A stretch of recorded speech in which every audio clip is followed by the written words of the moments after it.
So we were saying that for some reason, the position here is actually completely winning. Completely winning here for black. What is going on, Hammer? I don't have the stream working on my end. Oh, you need to refresh. I thought I was. Yeah, what were the moves? Yeah, so this position, the moves were b3, a takes b3, queen takes b3, knight to a4, bishop b2. And this position is completely winning for some reason. I'm not sure that the last move by Alexandra is actually doing it, but I don't know, Hammer, do you feel here -3 pawns? Well, my first instinct is if I can get b5, it's looking very promising. So I'm thinking bishop to e6. And then the idea is that if white goes bishop to a1, I can go pawn to b5. My plan is to try and lure the white queen forward to capture the pawn. And then trap the queen. Say again. What? Can you put the bishop to e6? Okay. And bishop to a1. Mm-hmm. And pawn to b5. Okay. So this plan I think looked very nice because since I put the bishop on e6, the bishop is pointing in towards the white queen. So and for that reason, the white pawn cannot capture black's pawn. And if the white queen captures the sorry, you got confused by my arrows. I know you don't like them. there were a lot of arrows. Yeah. So and after pawn to b5, if the queen captures the black pawn, then I've trapped the queen in my little web of deceit. Oh my god, after this is so beautiful. b8, queen is trapped. This is so beautiful. Unfortunately, Alexandra did not play bishop e6. Instead, she played queen to a5, which still keeps her advantage very well. Oh. Okay, I think I'm gonna have to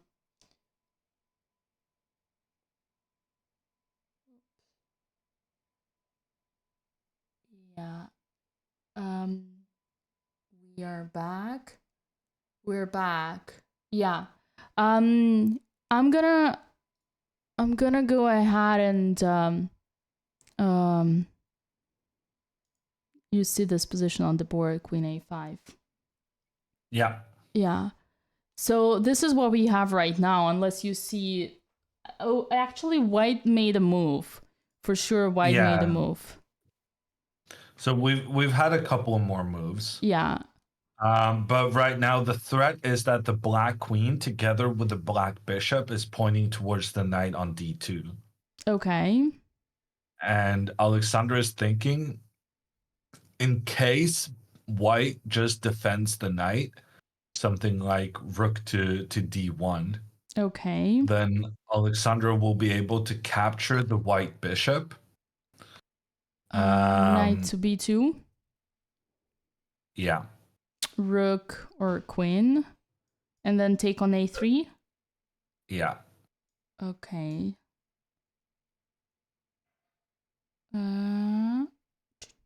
So this is great. This looks very nice for Alexandra. And her opponent realized that, which is why he played bishop to c1 instead. So he's still defending the white knight, but he makes sure that Alexandra cannot take out the white bishop, since then the bishop will no longer be able to defend that weakened pawn on the side of the board. And that's part of the reason, that's part of what we said, for why it was such a good thing that Alexandra managed to push her pawn along the edge of the board, because she did open up for her rook, and her rook and queen are now working together, putting pressure on White's a3 pawn. Got it. Do you So, think? Yeah. yeah, go ahead. Do you think that was the only way to lead to a win, to play that bishop e6 and b5? No, no, no, no, no. It was a cool variation, but what Alexandra is doing should be more than enough to win the game. Right. This is one of those moments when you see -3, which is like 3 extra pawns for black. You see -3, but you don't understand why. Yeah, it's not a clear action and instead. And I think what she's doing is working. Okay. Um.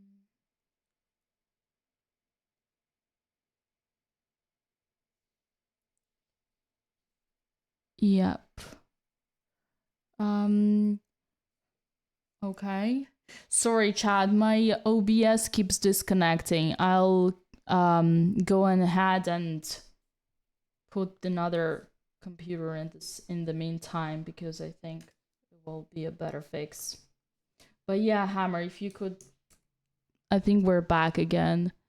If you could perhaps summarize overall, I think the situation is amazing, honestly, for both of the ladies.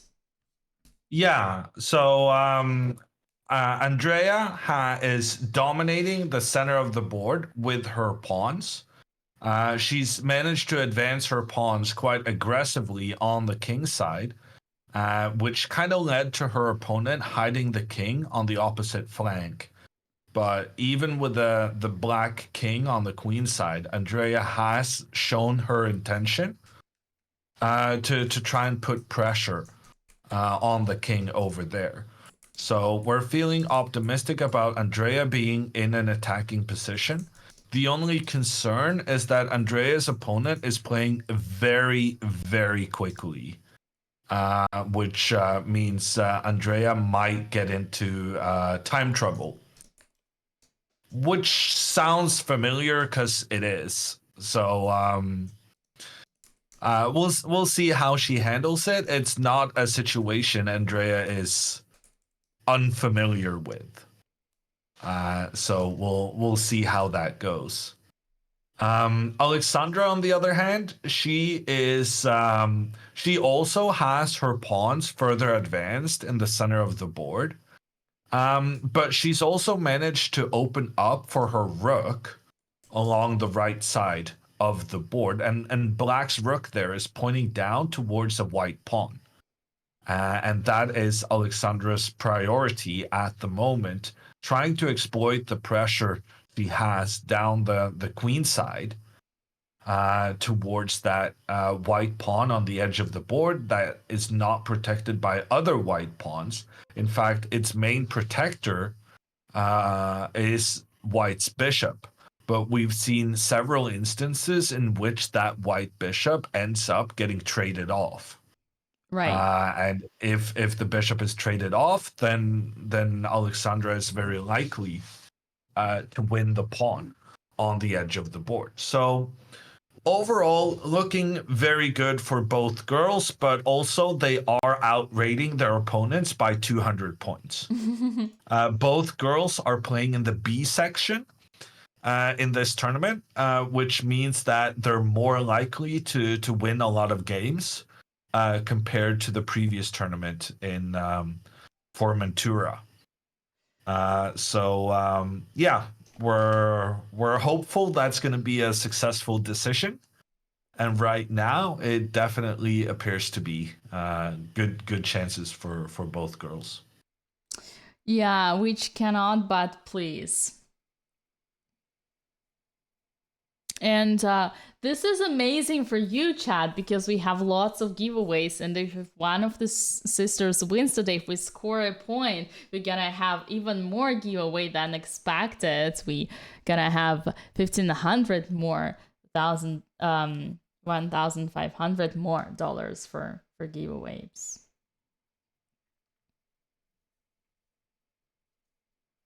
Yeah. Well, Prediction says oblique. Alex is in competition for winning the entire tournament. That would be a big fight back after her how miserable she was in the previous week, Dina.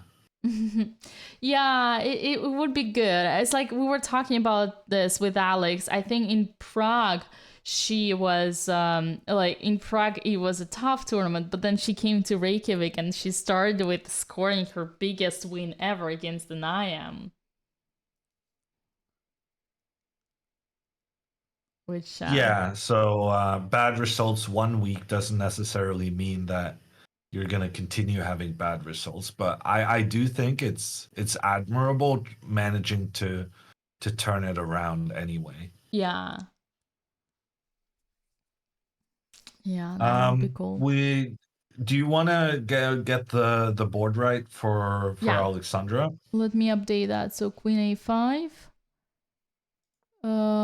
Bishop C1, Knight C3. Yeah. Rook A1. The knight is attacking the rook, so the rook has to move away. Giuseppe Maras, he chose to move the rook into the corner, but then the black rook comes up, and now Alexandra is trying to use her rook to put pressure in towards the white queen. She wants to go rook to b6 next, putting pressure on white's queen. And I really like this plan. Her opponent went bishop to b2. But after bishop to b2, I don't know when you're following the move, Stina. If you like after rook A6, bishop B2. Yeah, just let me know when you're. And then knight to a4 was played by Alexandra, and this is very reminiscent of the situation we had just a couple of moves ago, where Alexandra also had her queen and bishop pointing in towards the knight on d2. On d2. But now, as a bonus, Alexandra is threatening to use her rook to put pressure on white's queen. Damn, this is everything's collapsing here. Well, I mean, he has to move his bishop back again. Exactly. He has no choice, but that's a bit depressing, having spent the last 4 or 5 moves. Of the last 5 moves, white has gone back and forth with that bishop repeatedly. Right. Yeah, that's funny. I mean, it's actually sad. You know, it's tragicomedy. That's how I would call it. Well, we're happy with it, though. True. True. Yeah. Who do you think is gonna win first? I mean, you don't want to jinx it, so you probably don't want to answer that question. I mean, you already jinxed it. What do you mean you don't want to jinx it? It's like you don't have to answer the question. Who do you think is gonna win first? That is already the biggest jinx I've ever heard. Although I don't believe in jinxes. It must be said. Really? You're not? I thought us pro chess players were all superstitious. No, I am very superstitious. I just, as a commentator, I just feel like I wanna talk in. I don't know if this is an English expression, but in Norwegian we say "talk in headlines," and so basically it means to speak so confidently and clearly that what you say can just be used in a newspaper headline to completely summarize the position. And often, in order to get the headlines, you have to say something slightly controversial. So I like to say, she's definitely gonna win this 100%. I stake my chess career on this, and it doesn't always work out, but I think as entertainment, it works quite well in the long run. And if I was afraid that I would jinx things saying someone is gonna win, then I would never be able to do that. Understood. Understood.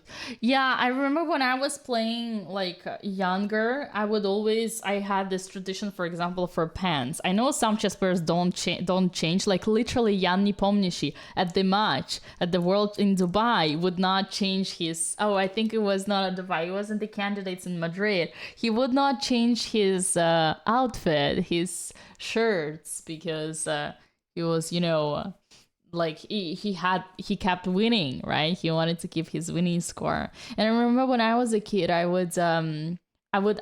still have it, like to write with a winning pen, and if you lost, you change the pen. How do you explain that chess players, which, although chess players being smart is of course a massive exaggeration, and we know that very well firsthand, there is a certain bit of logic to the game of chess. How do you how why is it, do you think, that chess players can be these illogical creatures in competition and then be the most erratic, crazy lunatics when it comes to superstition and other things? I like how you say it. Like, were you a good student, Hammer, in school? No, I was a terrible student, but that's because I wasn't really interested because I was only doing chess. Chess is a direct cause of me being a bad student because I was never really interested in anything else growing up. Yeah, I actually can relate. It was the same for me, but um yeah, I think it's a big myth that, chess player like good chess players are like super smart and logical in other fields, and chess is not just logic. Sometimes it's art. Many players, they just, have this instincts and they come up with these great moves. They don't even know why. There are so many things, it's like chess has, like, to be good at chess, it's like it's so complex. So yeah, but that being said, it doesn't like it's like it doesn't make anything worse. It definitely helps in your life in certain ways, but it's not like, it's important where we come from. What comes first? You good at chess or you're good at other things? That being said, through chess, I did go to an athlete school where we went to school with like soccer players and wrestlers and ice hockey guys and stuff. And then even though I didn't put a lot of work into school, I was definitely one of the people with the best grades. Nice. So yeah, it's also about the environment you're in, I think.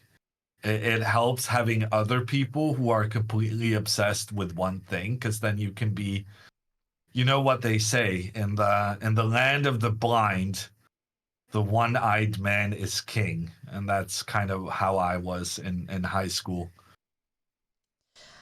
And Magnus was Nice. there sometimes, but Magnus didn't show up for school often enough to get good grades. Oh, you mean you were in the same school, right? Yeah, I didn't realize. Wow. Man, this is crazy. Um, who would have thought? All these people that come to BotezLive, they're all such big. They're all so close to the former world champion. Man, I feel He's honored. the current world champion, Dina. Thank you very much. Current world champion? Blitz and Rapid. Oh. We Norwegians were clutching at straws. We need to keep whatever we can. He's still the current world champion. It's just the entire country of Norway has decided that now that Magnus quit the classical title, we no longer care about classical. Now we're all about the Blitz and Rapid, and there he is still the champ. Okay. Got it. Sorry about that.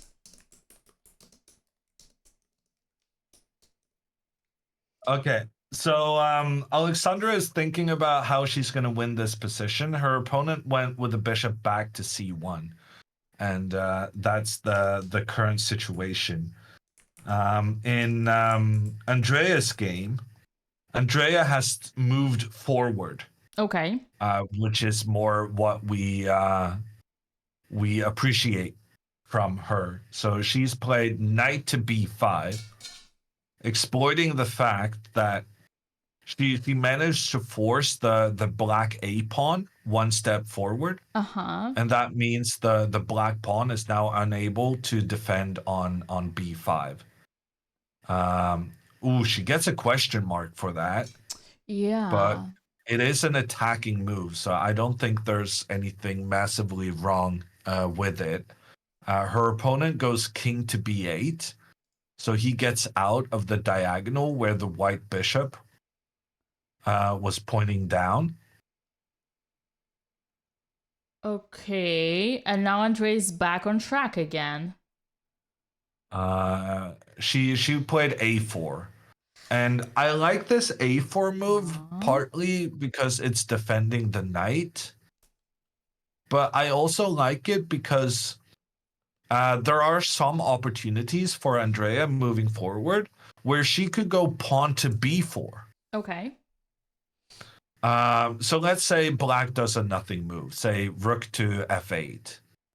Ooh. A nothing move. B4. So I said rook to f8. Yeah. And then, B4. b4. And now one of the advantages Andrea has of having played a4 is that her opponent cannot avoid the trade between these two pawns being put up against each other. Correct. So normally black would want to push their pawn further up the side of the board, but Andrea's pawn is preventing that. So black has no choice here but to allow the trade to happen, say pawn takes on b4, but then Andrea can move her queen into an attacking position. The queen will point down towards the black king, and I think it's going to be quite scary. Oh, yeah. Long term. And you know what they say, whenever you're under attack, you see even more ghosts than usual. So being on the offensive, being the one person doing the attacking, can definitely have its benefits. Yeah, like whenever you're under the pressure of being under attack, you always have this kind of like, oh my god, is he gonna checkmate me here? Is he gonna checkmate me there? It's like everything just seems so much scarier than it actually is. You do see these ghosts, as I said, and this is obviously in favor for Andrea here. And I mean, she loves bringing her queen up, so that's amazing. Interesting thought. Another good move would have been c4. Kind of bringing the pawn more to the center. I guess it's a matter of taste. Who prefers what? Probably b4 would still be an option, like on rook f b4. Or yeah, I guess. Well, Andrea chose a4. This is good. It's kind of more solid, I would say, for her king as well. Yeah. After a4, her opponent played d5, which I think is just, it feels like a big mistake, but it starts creating the tension in the center of the board. So either it's decent or it's really, really bad, and there's nothing really in between. After pawn to d5, I think Andrea can just win the game instantly with bishop to f4. or queen to h2. Ooh. Nice. Rook to c8. So bishop to f4. If you go rook c8, we're gonna be able to go. I'm not sure whether I want to go queen to c3 or queen to h2. But in both cases, the queen participates in increasing the pressure against the c7 pawn, and it makes black very much regret their decision to move their pawn forward, which has opened up such easy access in towards the black king. Right. Beautiful. I love this. But there are some concerns about Andrea's time usage. Oh, classic. Classic Andrea. I think we talked about it last week with my co-hosts. I think there was also this kind of like when you play the first round, yeah, the trap of the first round that she's still like you kind of already forgot what it's like to play like to have the rhythm, and you kind of still a little bit sleep during the game. I kind of disagree. I feel like she's played faster than what I'm used to seeing from her. Ooh. It's just that her opponent is playing ridiculously fast. Her opponent hasn't spent more than 2 minutes. Her opponent has spent more than 2 minutes on one move. No, two moves. Like, none of her opponent's moves have been more than 4 minutes, and most of them has been under 2 minutes. So he's very actively trying to use the clock as a weapon against Andrea, but at the same time, he's made some poor decisions. So Andrea now, she does have quite an easy position to play. Her moves are straightforward in that they're targeting the king, which is also one of Andrea's favorite things to do on a chessboard. So I'm not super concerned, but it is going to be a factor in the game that her opponent is so ridiculously quick. Yeah.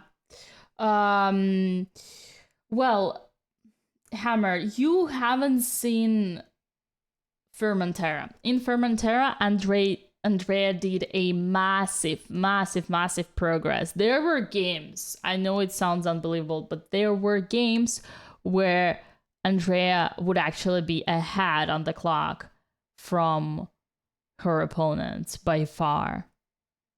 By far, you were already stretching it with a head, and then you're going to go by far? Yeah. Well, chat, am I lying or am I? I'm saying the truth, right? I'm saying the truth. You've been there, and sometimes she would just keep up with her opponent, but we did a tremendous progress there. So I think like I think she's gonna get like today is gonna it's just kind of she's more sleepy because she lost the habit, but she's gonna get back on track soon. Probably she wants to score as well because remember she has a feeling of losing the last two games she played chess, so she kind of also wants to force herself. So yeah, see, chat says I'm right. I'm always right. Wow. Okay, she didn't go bishop f4 though, Dina. She ended up on queen to c3, but I think that's fine. Okay. The queen is good on c3. She's threatening on c7, and she may activate her bishop on the next move if she so chooses. All right. Queen to c3. We're threatening c7. We're not afraid of c6 because of knight to d6 or even bishop f4. Never mind. It's so much stronger with knight coming to c7. Oh my lands. And this could actually result in a checkmate.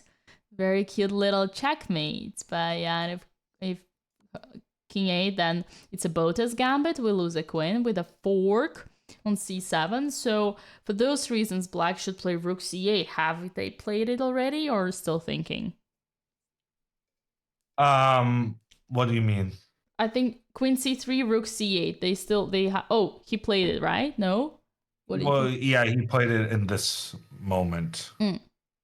There we I'm go. watching on the stream, so I'm a bit delayed. Yeah, and now we expect bishop to f4. Yeah. And soon this guy is gonna regret that he's playing so ridiculously fast. Although he can go queen d8, somehow black is still not dead, despite all this pressure Andrea is creating. Which is amazing, amazing. And Hammer, I'm gonna have to use this unique opportunity to remind you and everybody, the sponsor of our events. Ooh, wait a second. Andrea made another move, and it was not bishop f4, was it? It was bishop f4. Oh, yeah. right. Amazing. Everything is perfect. And on that note, Andrea has just played bishop f4. Life is beautiful. Both sisters are actually in the winning position. I don't want to jinx it, but it is time for us to remind you that the sponsor of our event is Coinbase. And we have daily giveaways throughout the whole tournament. You know, guys, Coinbase already from various of streams that we had before. Coinbase is the most trusted and most secure cryptocurrency exchange on the market, used by over 140 million people globally. As supporters of the chess community, Coinbase is giving away over $20,000 in cryptocurrency throughout the Botez games at the Sardinia World Chess Festival. So viewers, make sure to enter using an email affiliate with your Coinbase account. And there will be one grand prize winner each day that receives $1,000 in crypto. And we also will give away $500 to each 3 people if sisters, even one of them wins today. But on that note, we actually know that, I mean, I don't want to jinx it once again, but both, who knows, maybe both would win. For those who are not selected, if you sign up using the link in chat or using promo code BOTEZ20, you will already receive $20 in Bitcoin, even after your first transaction. So be sure to sign up for your chance to win through the links in chat using commands Coinbase and Ruffle. And I am so excited to see this beautiful, beautiful positions here. I don't know whichever to start with. I guess we're gonna jump to Alexandra because she's been targeting that knight on d2 for a while, and I assume bishop must have come to c1 at some point. Yeah, well, bishop c1 was played a while ago. And since then, we've had a couple of extra moves. Oh, no, wait. Wow, we've only had one move. Never mind. Ooh. So after bishop to c1, Alexandra has played bishop to e6. Okay. And that is the current situation in the game. Bishop to e6. I love it. I love it, Hammer. We gotta, you know what we normally do? I mean, not that this is relevant, but we usually clap. We clap whenever the girls finish the development. Man, Hammer doesn't approve. Does he approve? Okay, chat, let's clap. Let's clap. Oh, there we go. Hammer claps. Somewhat unenthusiastic clapping on my end. I feel like finishing the development is the least you could do, but apparently you're the queen of positive reinforcement, Dina. Well, Hammer, you haven't seen Alexandra's games throughout the previous tournament at Vermeter, because finishing development was never happening in any of those games, especially by the end. You know, the number of times I would see a knight and a queen jumping around with a bishop on c1 and a rook on a8. The only reason I'm not as enthusiastic here about the claps is that, you know already, people, whenever the bishop is in this situation on c8 kind of opened the diagonal and the rook is free to move, it is already kind of half developed piece. So technically we could have clapped like further way before that. But technically it's still good to see that Alexandra achieves the ultimate harmony on the board. And what are you thinking now after something like queen to c2? You're not considering queen b7, right? We gotta show our viewers that this is where the rook would come into action and trap the queen, and it would be the Botez gambit, not that we would be opposed to that. But yeah, queen to c2. It's only a matter of time until we see b5. Maybe some preparation for that with rook to c8. Well, after queen to c2, you have to be very, very careful. Because suddenly white is introducing a very scary threat. So if we go rook to b8, which was probably the plan of this bishop to e6 move, then knight to b3 attacks both the queen on a5, and it also attacks the bishop on h6. Right. So because we have this bishop on the edge of the board, on the complete opposite flank of really where we're trying to execute our plans at the moment, we have to be very careful about not just blundering that bishop. But other than that, I feel like as long as Alexandra keeps those threats under control, I think this is gonna be good.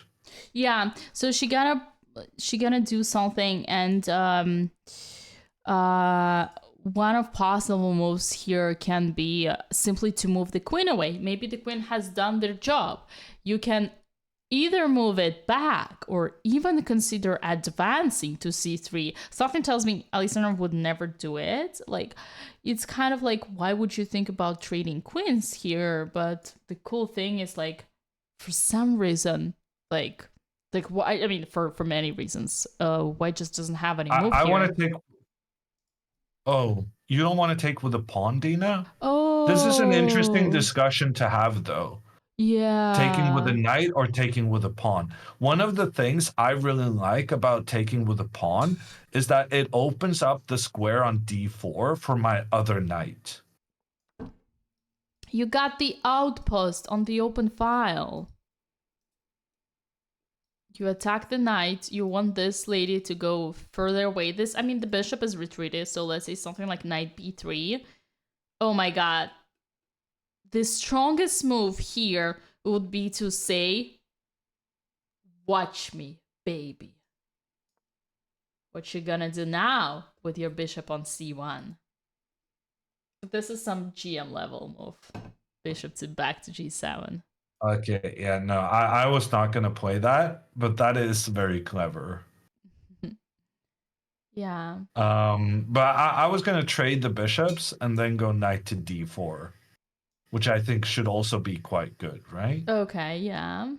No, that's amazed me. You know what's amazed me, Hammer? No.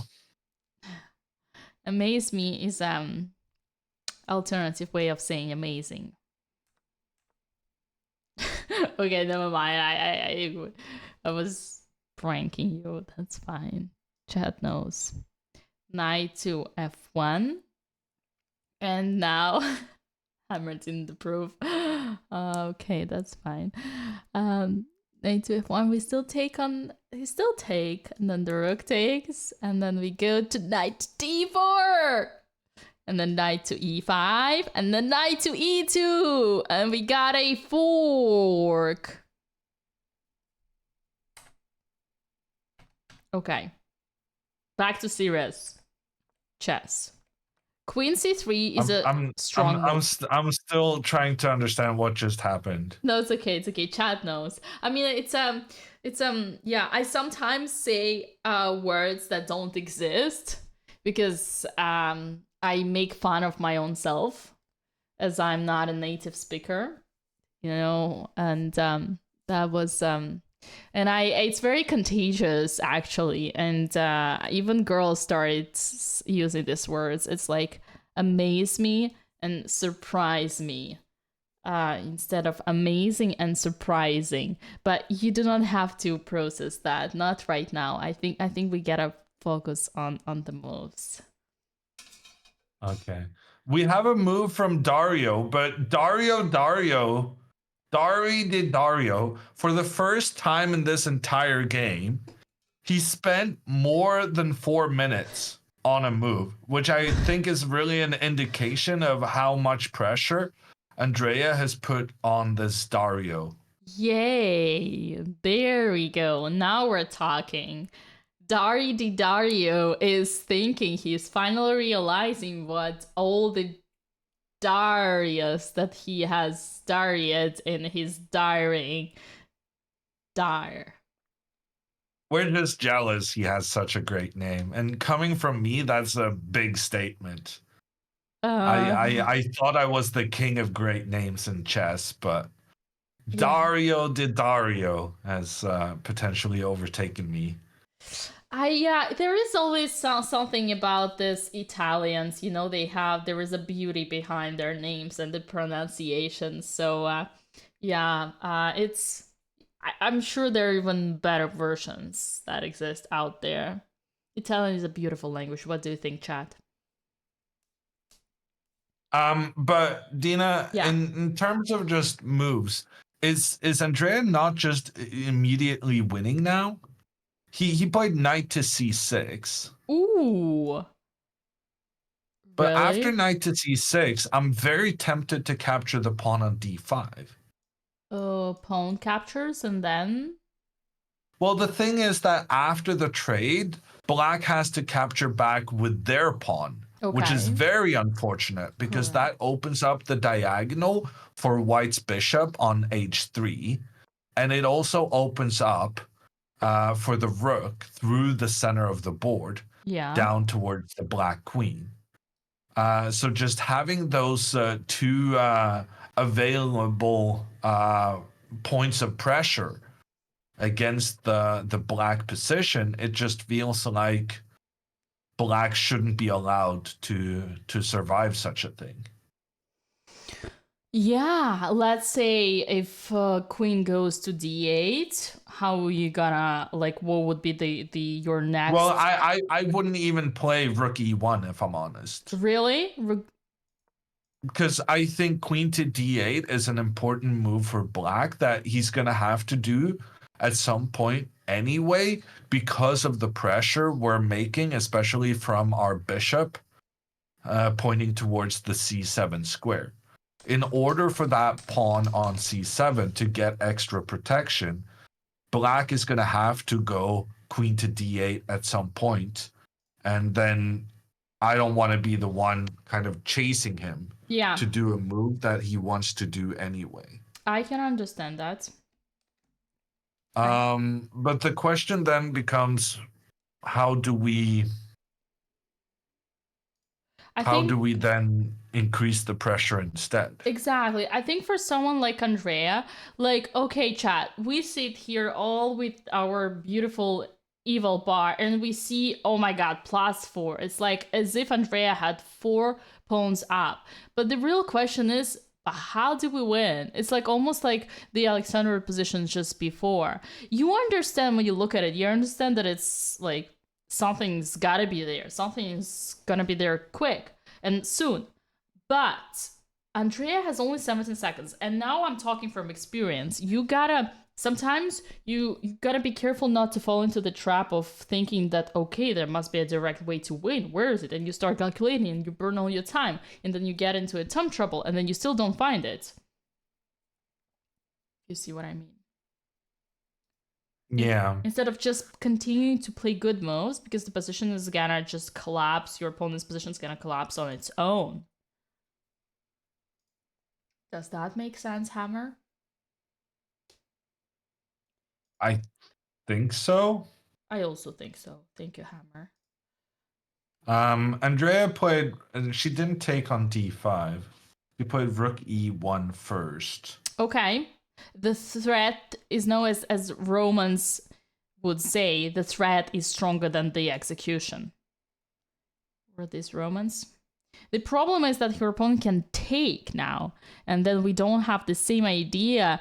So for now, we'd be really a little bit delayed with e4, with d5, sorry, because of the bishop on g7. But we can always move the queen away and then push the d5. And you know, the beauty of this position is that we have this cushion of safety, the pillow of safety, translated from Russian, that whatever Andrea does, she's always gonna be pretty much winning one way or another. Yeah, but I guess we care more about her time usage than the accuracy of her moves, essentially. Yeah.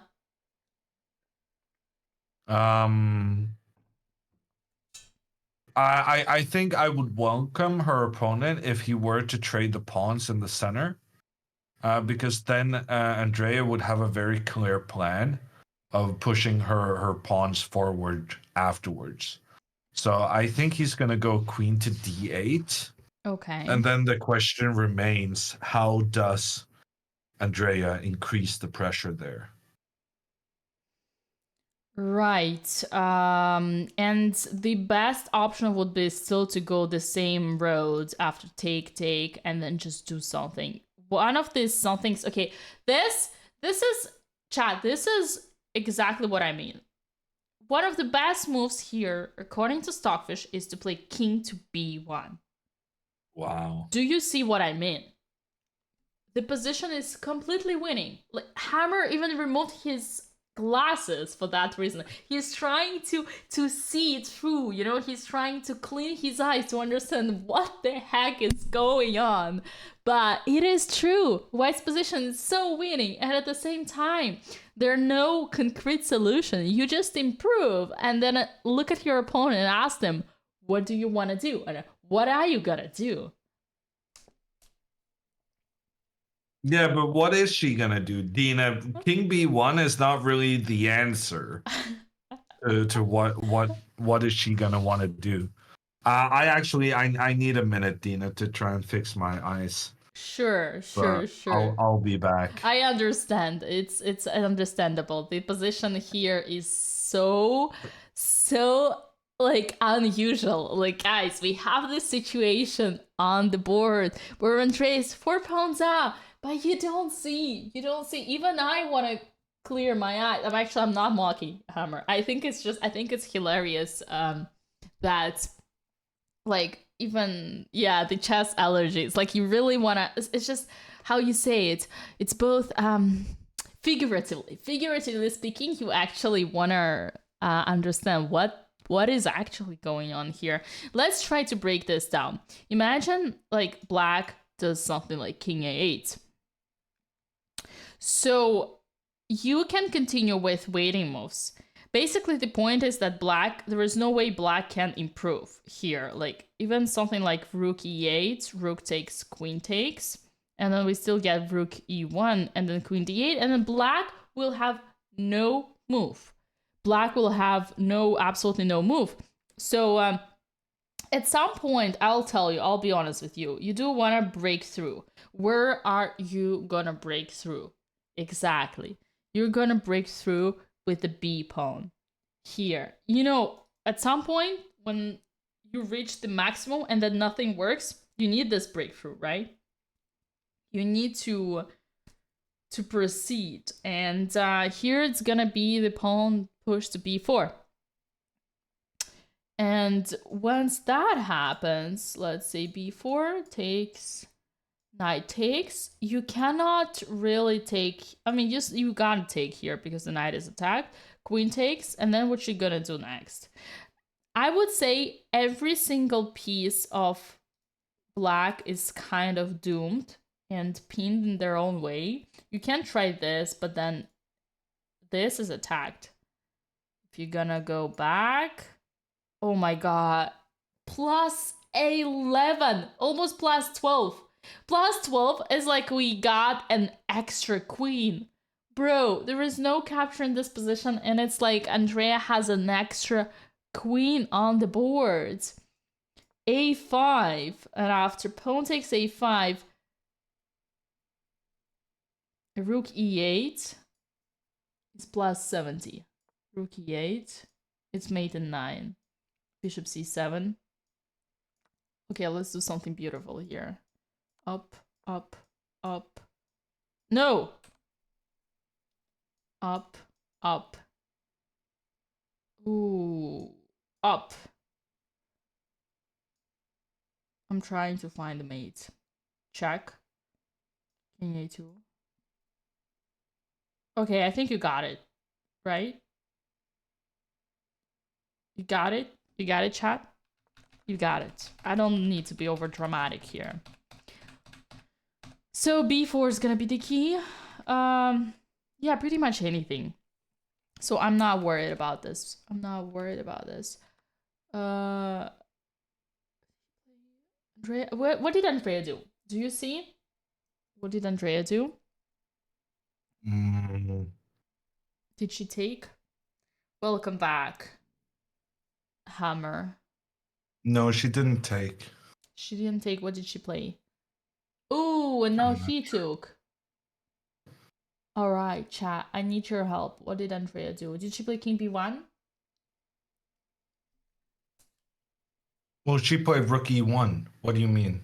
Rook E1. I thought it was what? Oh, I thought. Oh, yeah. No, wait. It was black to move. Because after rook E1, he did something. Yeah, he took on e4.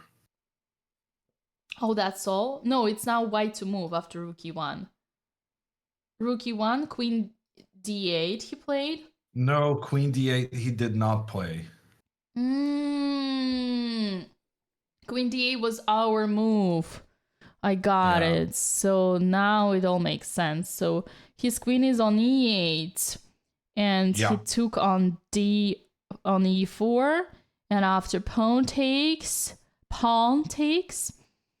Andrea's got her solid advantage. Hammer, I think Andrea is doing still very good here, and we need to check on Alex because that girl was really close to do something. I am interested if she cooked. Yeah. She was cooking something there. So in Alexandra's game, I'm not sure what the position you have up is, but instead of queen c2, her opponent went knight b1. Oh my god! Oh my god! I'm sorry. It's just hard for me to keep myself together when I see so many knight moves. If we were to calculate the amount of times White's knight from on b1 moved and how many times Andrea's knight from g1 moved, which knight would win the battle? I'm pretty sure the white knight. Oh no, actually it returned. Yeah. So it's 4 moves on Maras's knight.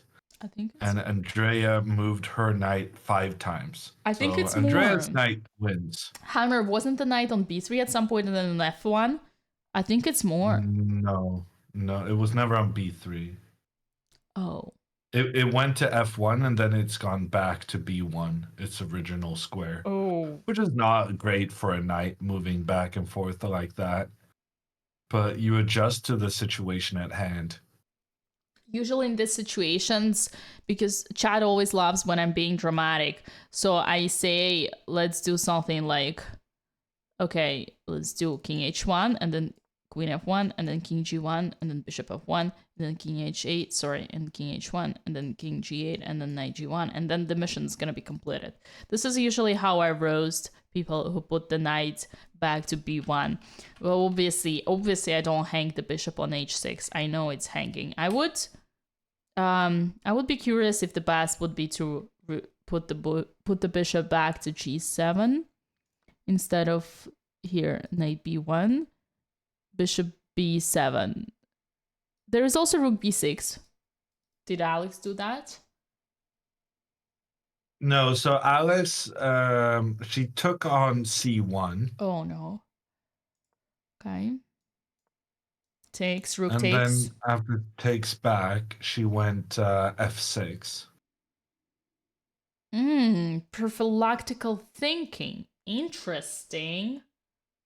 Yeah, so she's making sure that the white knight cannot go to the g5 square Okay. to attack her bishop. She's also reinforcing her pawn in the center, so it's a nice dual purpose Yeah, it's the barrier move. against the knight. Her opponent played rook a2, and then Alexandra went rook b8. Preparing b5 makes sense. And after queen to c2 now, Alexandra has played b5. Uh-huh. So Alexandra is she's cooking. She's having some very nice ideas on the queen side. My only concern would be if Alexandra ended up giving her opponent a good square. Right. My friend On that queen side. Uh-huh.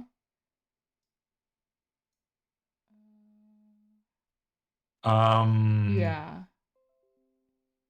So my concern after b5 is whether Maras can go knight f to d2.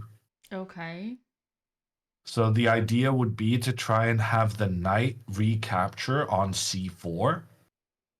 And if white is able to get that situation, then they would have a better position than they've had the entire game, I feel like.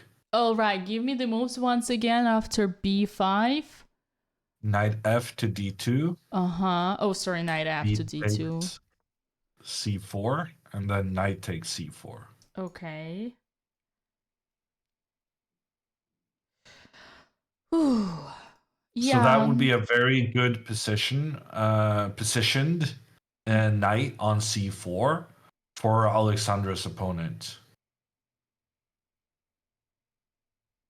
Right. I love that. I love the knight, but it wouldn't I be enough though for some reason. It would be an okay. improvement. It would be an improvement. I'm surprised the computer doesn't like this for white, because this is pretty much literally the best thing he can hope for. I guess it's the one of those situations when everything is bad. You can try something, but yeah. One of the things features of the position is that white's knight on b1 is kind of stuck being on that square for the rest of the game. Or maybe not rest of the game, but for the foreseeable future at the very least. Anytime Giuseppe, Alexandra's opponent, anytime he tries to move the knight off the b1 square, for instance, going to d2 to help protect the c4 pawn, Yeah. Right, b to d2, then Alexandra will be able to get her knight into the heart of white's position. which was my dream from the very beginning. And your dream is coming true, Dina. Yay! Wait, for real? Is this happening? No, but in this variation, Oh, right? yeah. Makes And sense. then the fact that the knight has to remain on its b1 square to prevent this means that, well, that's part of the reason why Alexandra's position is so good, right? Zorn says that they would love to see Alexandra and Andrea facing each other in this tournament. Come And on, what's everybody would love to see that. Oh no, there's no doubt about that. I'm just saying Alexandra is not a fan of it. But what I was gonna say is that if it happens in this tournament, it's probably gonna be because they're both doing very well. Because they're both some of the highest rated players in this tournament. Correct. Alexandra is rated as number 5. And Andrea, she's number 28. And there's a total of 100 players. Which is So they're insane. They're both quite. I mean, Alexandra is potentially a favorite to win the entire thing. Yeah. I like that. I was actually surprised that Alexandra decided to play in this section as well. But that makes sense. I think they're in that point of kind of like that. You know, Hammer, I'm bringing this up because as a player myself, I always have mixed feelings about whether you should play in a stronger section or a weaker section. For me personally, I always have better results against like stronger players because in the end of the day, I think that any player can play strong and any player can play equally strong and equally weak and the difference is the ratings because when you lose or make a draw it differently affects your rating list. So I would always prefer to be the bottom seat of with the wolves rather than the top and then have to prove something. Like now that Alex is top 5 of the tournament, she kind of has to play the top 3, right? Otherwise she might be disappointed, and I think it's also adds pressure and you have to win every game. But that being said, the mental and psychological state that they are after Fermentera actually is like important to score some points to feel the blood on your teeth. Sorry about that. Feel the blood on your teeth? What's your diet, Dina? Well, I usually take Grandmasters for breakfast. Wow. I mean, that yeah. You once asked me whether I wanted to do some filming. But let me just say, on behalf of Grandmasters everywhere, that we're not going to be interested in filming videos with you if you continue entertaining these thoughts of cannibalism. Do you think Jan, Krzysztof Duda, and who else that I beat? And Vidit Gujarati regretted their life choices after they agreed to play a game against me and ended up being defeated on my YouTube channel? Yeah.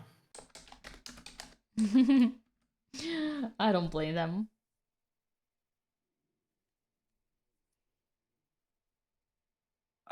We got a move in Andrea's game. Andrea played Queen to C4. Okay. Which is a move I like.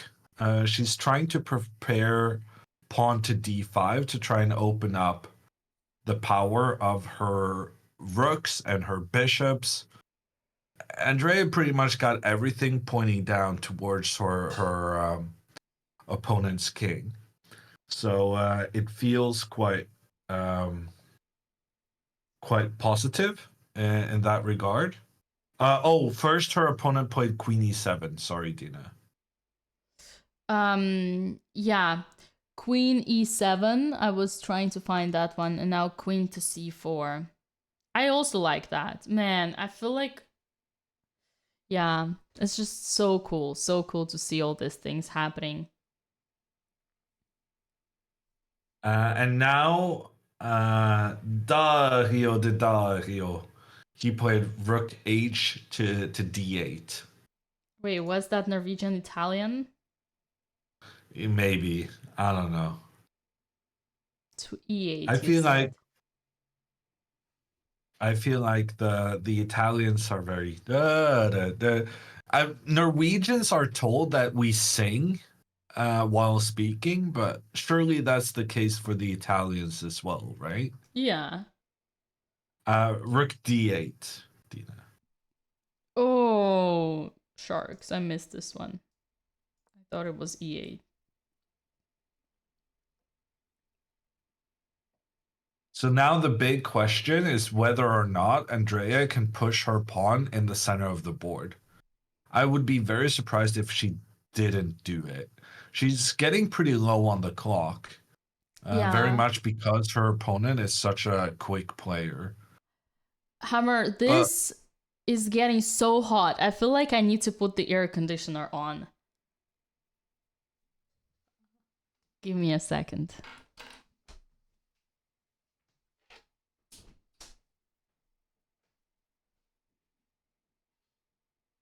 Oh, you're actually putting the air conditioner on.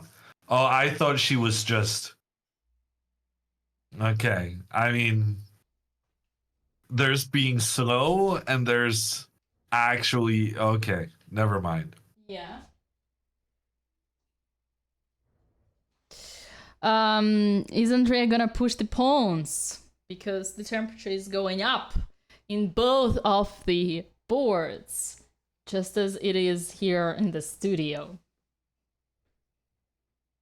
So let's investigate this pawn to d5.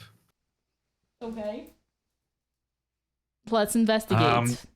Because I'm concerned that if Andrea pushes this pawn, she will give the opponent a very nice square on e5, which will block our bishop's threats in towards the black king. Should I put the knight? Let's d to what? Why not? Oh, because you attack the queen. Sorry. Knight d to e5. Knight takes, and then a knight takes. Oh no, bishop Wait, takes. why are we not moving the knight that's under attack? Apparently, it's bad. Because you just. Well, then we should figure out why it's bad. No, it's actually not. It's not actually not. I don't know what is this. I think what is important here is that wherever knight goes, after you have to take with a bishop. You cannot take with a knight. Do you know why? No, I would take with a knight probably. This is losing because hello, my friend. How are you doing here? Beautiful pin, isn't it? Even your e6 pawn is pinned. You cannot like protect the knight because Yeah, no, that's the problem, right? I thought I could get out of it by making a capture in the center. So the only move is this. I lose the rook. Yeah. And then it's quite tough to spot, right? And here you have to take, knight takes, and then like white only has a slight advantage. So here oh my god, Andrea just sacrificed. Dina, Andrea sacrificed. What? Who did she sacrifice? Who did she throw? She played knight takes c7. Knight takes c7. Oh god. Rook takes. I guess she's gonna take again. She's gonna force the king into the same diagonal as the queen, and then go pawn to d5. Ooh. It kind of seems to work. Yeah, it does. It does work. Like I'm kind of embarrassed I didn't think about this. Look at you, Hammer. You have a lot to learn from Andrea Botez.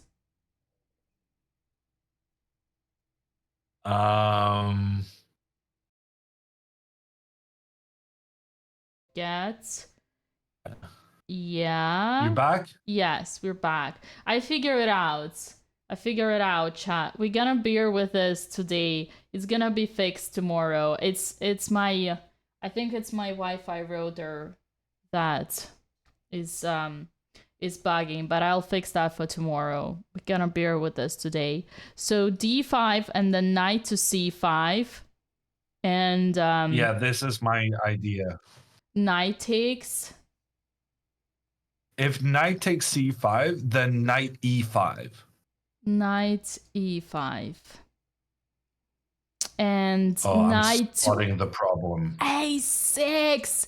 King d7 and queen b5. Well, my plan here was not king d7. My plan was to go king b8. Oh yeah, right, Hammer. Good luck with that.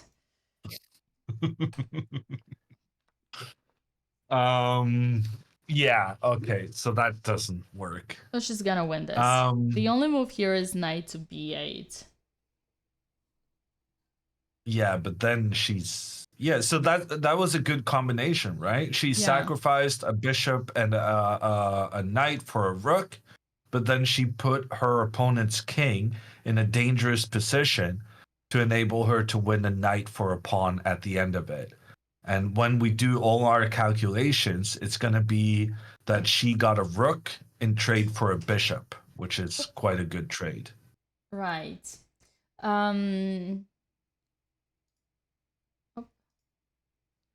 Hammer, can you do me a favor and switch your camera on and off quick? Oh, actually, I think you're back. You still might want me to do it? Yeah, if you could do it. Because you're... Oh, wow. Up. Here he comes. Here he comes, chat. He's back strong and fast. Okay. This is beautiful. So the only thing I would add about this position, everybody focus, is that it was already so good and so winning. Like, can you imagine here white was like 3 pawns up? And after taking on c7, Andre is only gonna be 1 pawn and a half up, which means that sometimes life is so good, you don't have to sacrifice. This is actually your best friend, famous Norwegian-born grandmaster, okay, Dutch grandmaster, Sergei Tivikov would tell me, when you're already in the winning position and you consider sacrificing, don't.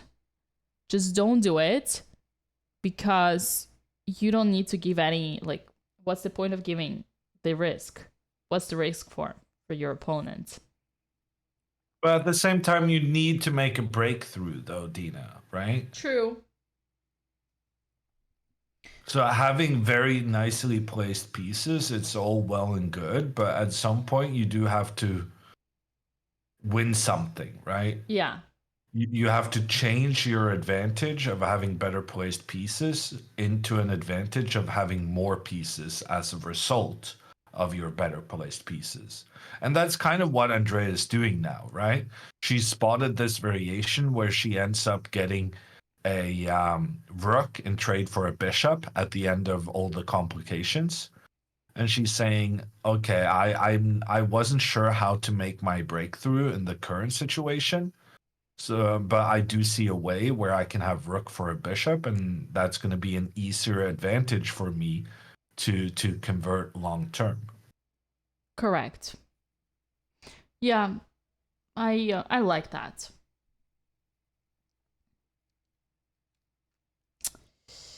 Okay. And she got her opponent thinking, which frankly hasn't been a common theme today.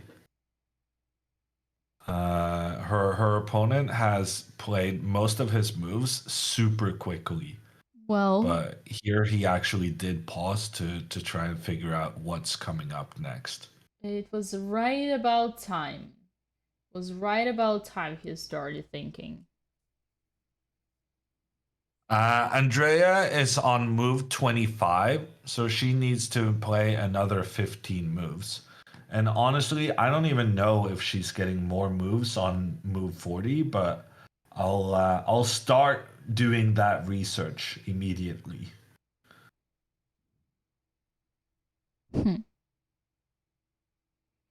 In the meantime, Alexandra's game has do we have any updates with Alexandra? I believe her opponent is thinking. Do you see any move, chat?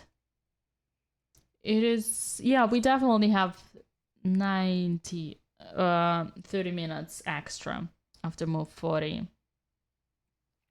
Well, I mean, in your current position, that's knight f to d2 was played.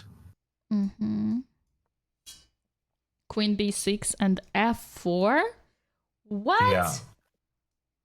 f4? Alexandra's opponent is attacking on the side of the board where he's not doing great. But sometimes that can be your best bet at trying to survive. Because sometimes you gotta put some pressure on your opponent to provoke some mistakes. Yeah, I can see that happening. Let's say we take Pawn So takes. taking, I guess, is tempting, but then after pawn takes back, now white actually has some hope of getting the bishop on g2 into the game. Previously, the bishop on g2 was completely blocked by its own pawn on e4. And the pawn on e4 could never get away because there was always a black pawn standing in its way. Whereas now, if Alexandra acquiesced to the trade, then she's going to have to start counting on white making a pawn sacrifice through the center in order to activate their bishop. So, Yeah. But she doesn't have to take, right? no, what are you doing now? I was trying to find the to show this beautiful bishop on g2 to the audience compared to the pawn on e5. But all right, what do you want me to show? Well, if you go to the current position, I would argue that you just keep the pawn on e5, so that the black pawn remains blocking the white pawn on e4, and so long as the white pawn is on e4, there's no hope for white's bishop to get into the game. Yeah, I agree with that. White doesn't have to take. I don't know why it's the first move. Probably because we can grab the pawn here for free. Well, this is not the position, Dina. Oh, really? I don't know why, but you went away from the current position in the game. Oh, tell me, what was the current position? With the queen b6 instead of takes on on c4. Oh, she didn't take. Oh, all right. Apologies on that. I thought she took. So after queen b6 and f4, one of the ideas that I think is quite interesting for Alexandra, she might want to play pawn to b4. Yeah, opening up this A file. And if pawn takes the knight to b4, and then there is a fork, which would be just fantastic. Yeah. So the only way white can really respond to this b4 move, because I'm also threatening pawn to b3. Mm-hmm. The pawn cannot be captured, and I'm threatening pawn to b3. So I feel like white would need to go knight b3 here. Okay. But then, since I moved my pawn to b4, I have an extra protector on the c3 square. So now I go knight to c3, even though white did such a good job trying to keep that square protected, keeping the knight on the b1 square. It turns out it wasn't enough, and I'm able to come into there with my knight. And b4 has been played. Alexandra has Whoa! played b4. So I'm very happy with that move from Alexandra, and I'm quite confident she's going to win it now. Let's She's not go. getting distracted by white's pawn play on the king side, and she has a very clear plan now moving forward, getting her knight into the c3 square. So I'm very, very confident about Alexandra. And then Andrea, her opponent, he chose not to capture the knight, which strikes me as quite a surprising decision, Dina. Wow, really? He did that? So he went king to a2 instead. A7, you mean? Yeah, a7, yeah. Who would have thought that I had to correct the grandmaster with the notation, but that. Well, I don't know why, but I very often mess up the wrong way around. So I say a2 when I mean a7, and I say f6 when I mean f3. I don't know why it is, but something is wired in my brain to mess that up quite often. It's okay, Hammer. Many experts do that. So that being said, usually it stays among experts, like 2000s. Yeah. But that's fine. Knight b5 has been played by Andrea. She's checking the black king. The king has to go back hiding in the corner. And now Andrea found the very nice move bishop to d6. She's Boom. forcing the black queen into a bad square. And after the queen retreats, Andrea is probably planning to go knight to c7. However, I'm actually liking Dario's idea to just move the king. One of the benefits of this plan he has is that when Andrea now goes knight to c7, you can see the eval bar actually shoot down in Andrea's disfavor, because after this knight to c7, black can sacrifice their rook, and when Andrea recaptures with her bishop, the black rook will attack the white bishop again. The white bishop will have to move away, but when the bishop retreats, then black can start an attack against the white king and queen, who are both on the c file. Knight captures pawn in the center. The rook attacks the queen. The queen is in trouble. The queen will have to retreat, and then the white king is in trouble thereafter. I'm very impressed with Dario's idea here, to sacrifice the pawn to kind of give up his rook, but later on, in an effort to not recapture with the king, getting his king on the same file as the white queen, and instead opening up for his rook to point down towards the white king and the white queen. I'm very concerned about this for Andrea. There is one move here, better say one idea that can save Andrea from any danger. She needs to fill the moment. It's actually not complicated. I think she can find it. She indeed should not move her bishop away from c7.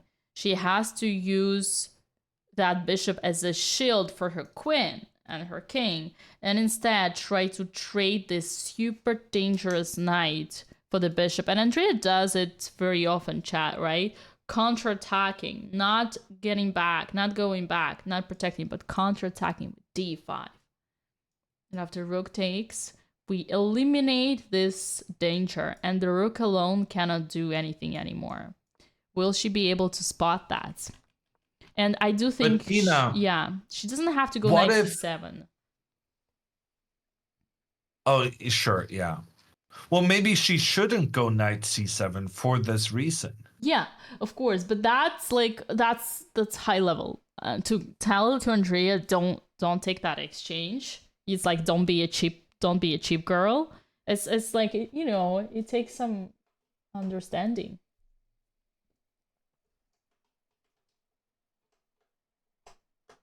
Are these hour-long games? Asks Ben. The normal length of these games is like 3.5 hours.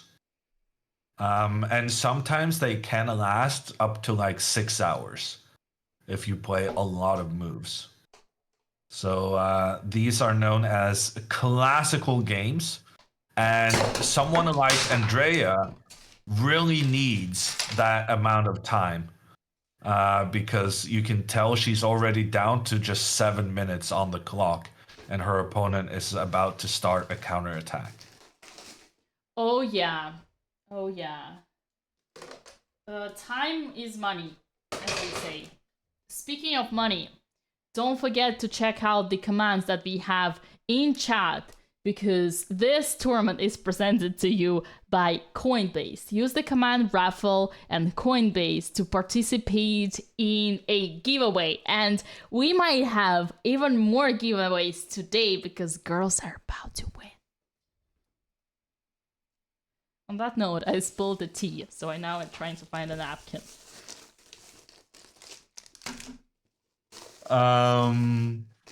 Okay, so in...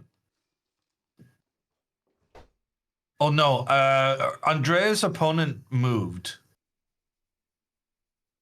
Which means Andrea's clock is ticking again. and she has very limited time to figure out that she shouldn't go for the fork. Come on, Andrea, don't be cheap. Think. You have bigger goals in this position. What do you think, Hammer? I think she's gonna play it. I've never seen a fork Andrea hasn't wanted to go for. Exactly. Exactly my point.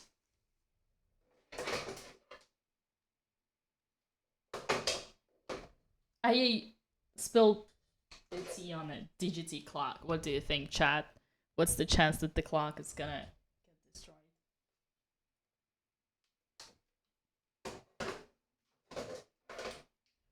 Right, never mind. Okay. What is happening here? I see everybody is entertained.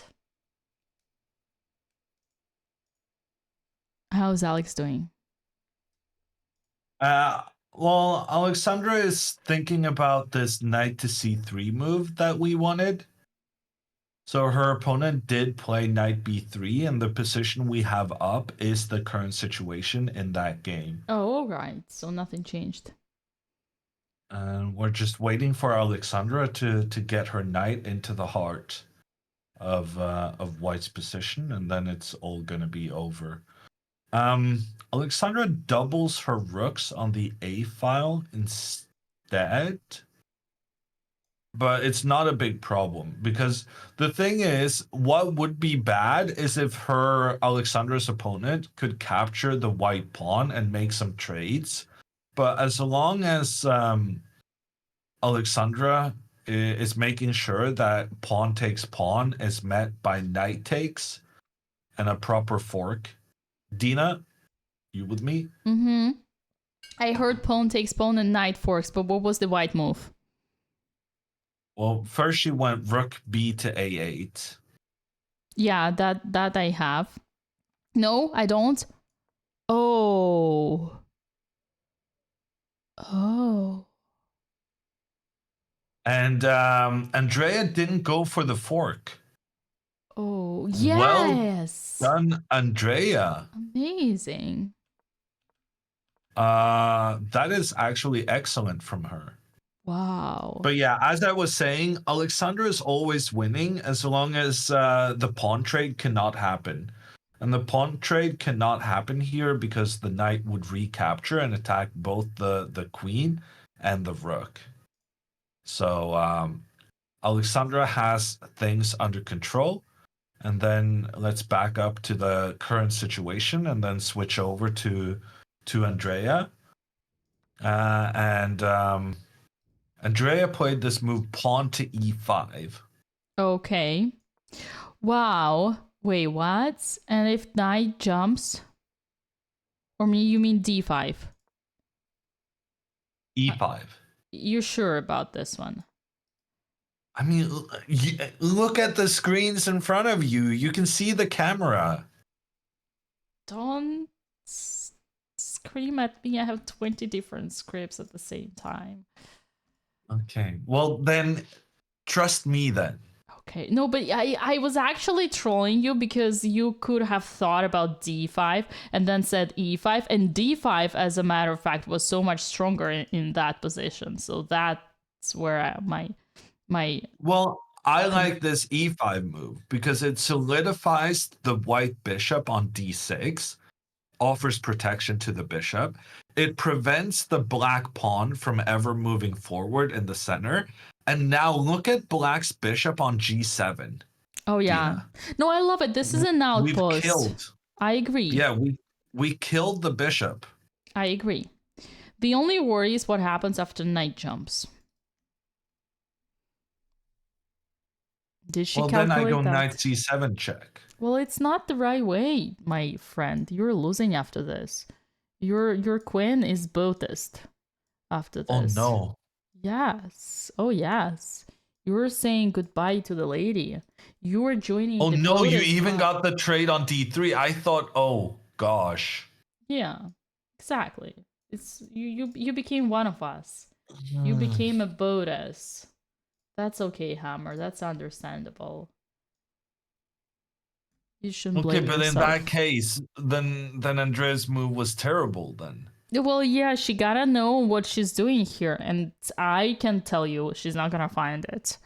I can bet my Queen whole C7? no. I can bet anything. I can bet the whole 20,000 giveaway by Coinbase that Andrea is never gonna find the move here. So chat, participate in the giveaway before it's too late, because I'm betting the whole tournament sponsor here. Queen takes C8? Did I see 25? I meant 20,000. Nope. Still not. Wait, actually, should I bet 20,000 in crypto on what? Hammer's not gonna find it either. But I'm gonna find it. You're not. No, you're not. It's not that difficult. It can't be. Of course you're not. See? You still haven't found it. I mean, it's probably one of the answers I already gave, but you're not listening to what I'm saying, so you didn't pick up on it. I like That's that what you I'm roast betting. me, and I think it's a legit roast. I respect that. Will you? But I'm sure you did not. But you know, you can repeat yourself, and we'll see. Maybe you already mentioned it. It wasn't Queen C7. It wasn't Knight C7. It wasn't Queen C8. Knight takes E5. It is Knight takes E5. See, I'm not that bad at chess. Yeah, but you didn't say it before, did you? Well, no, I did not. You see, I was listening. For the rare time I was listening, and he made a move. What did he do, chat? I don't think He played took... Knight B4 instead. Oh, thank God. Although, is there a difference? Isn't this tricky as well? Because the problem here is that the queen gets trapped in some variations. Well, right? no, Knight C7 works, Hammer, because our queen is not attacked. So Knight C7 only move, and then Bishop takes C7, and the queen is on C4 is no longer attacked. Remember, chat, after Knight E5, we couldn't do the same thing because it would be a Botez gambit, but not anymore. Oh my God. Andrea's opponent did a tremendous mistake because he just forced Andrea to play literally the only move in the position, which is winning. Well, she can also go Queen C7. I think you mean like there's always a chance she blunders her queen in one? Yes. No, come on, Hammer, don't be so toxic. No, not there, not there. But instead of Knight C7, Queen C7. But it's probably very, very bad.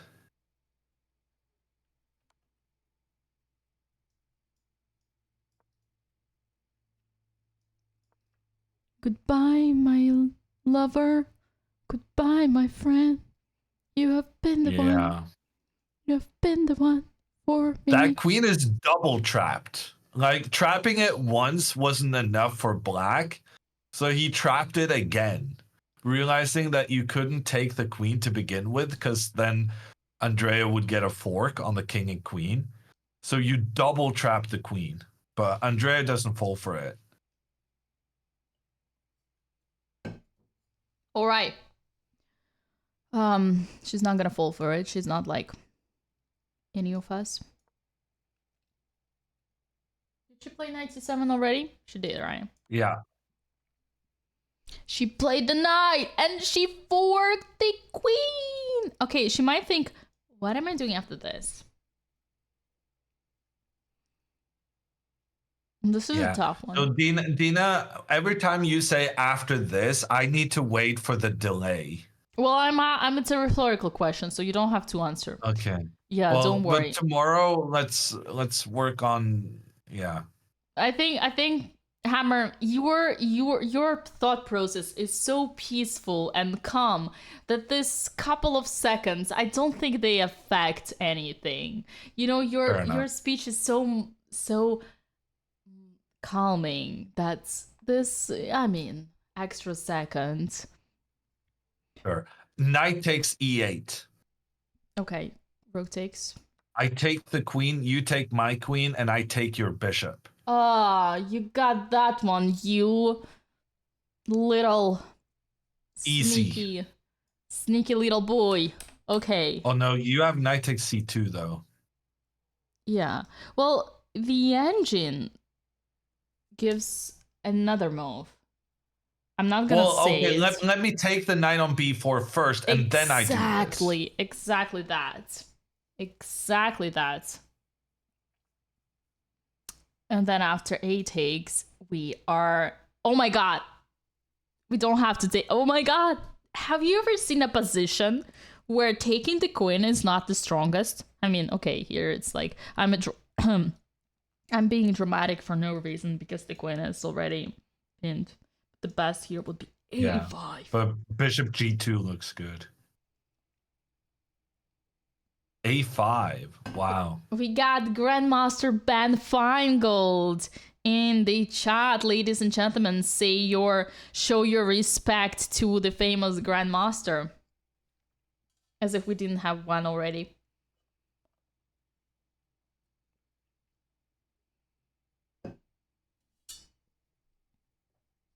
All right, Hammer. So, Dario did take on c7. Okay. And then Andrea took back with her bishop. There we go. We're gonna see a win soon.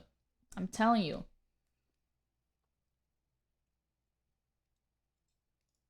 So right now, I do think Andrea's bishop is going to be in trouble.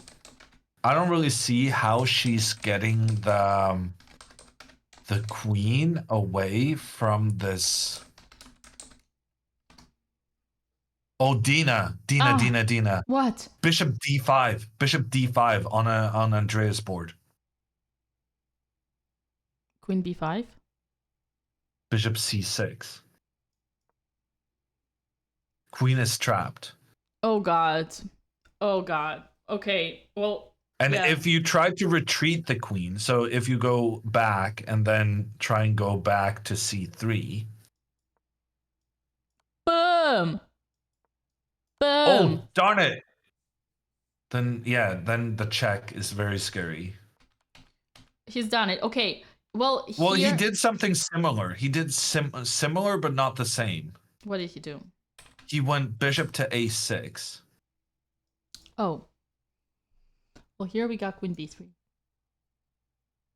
Well, maybe first we give check? No. Yeah, of course. But do you know what's the solution here, or do you want me to help you?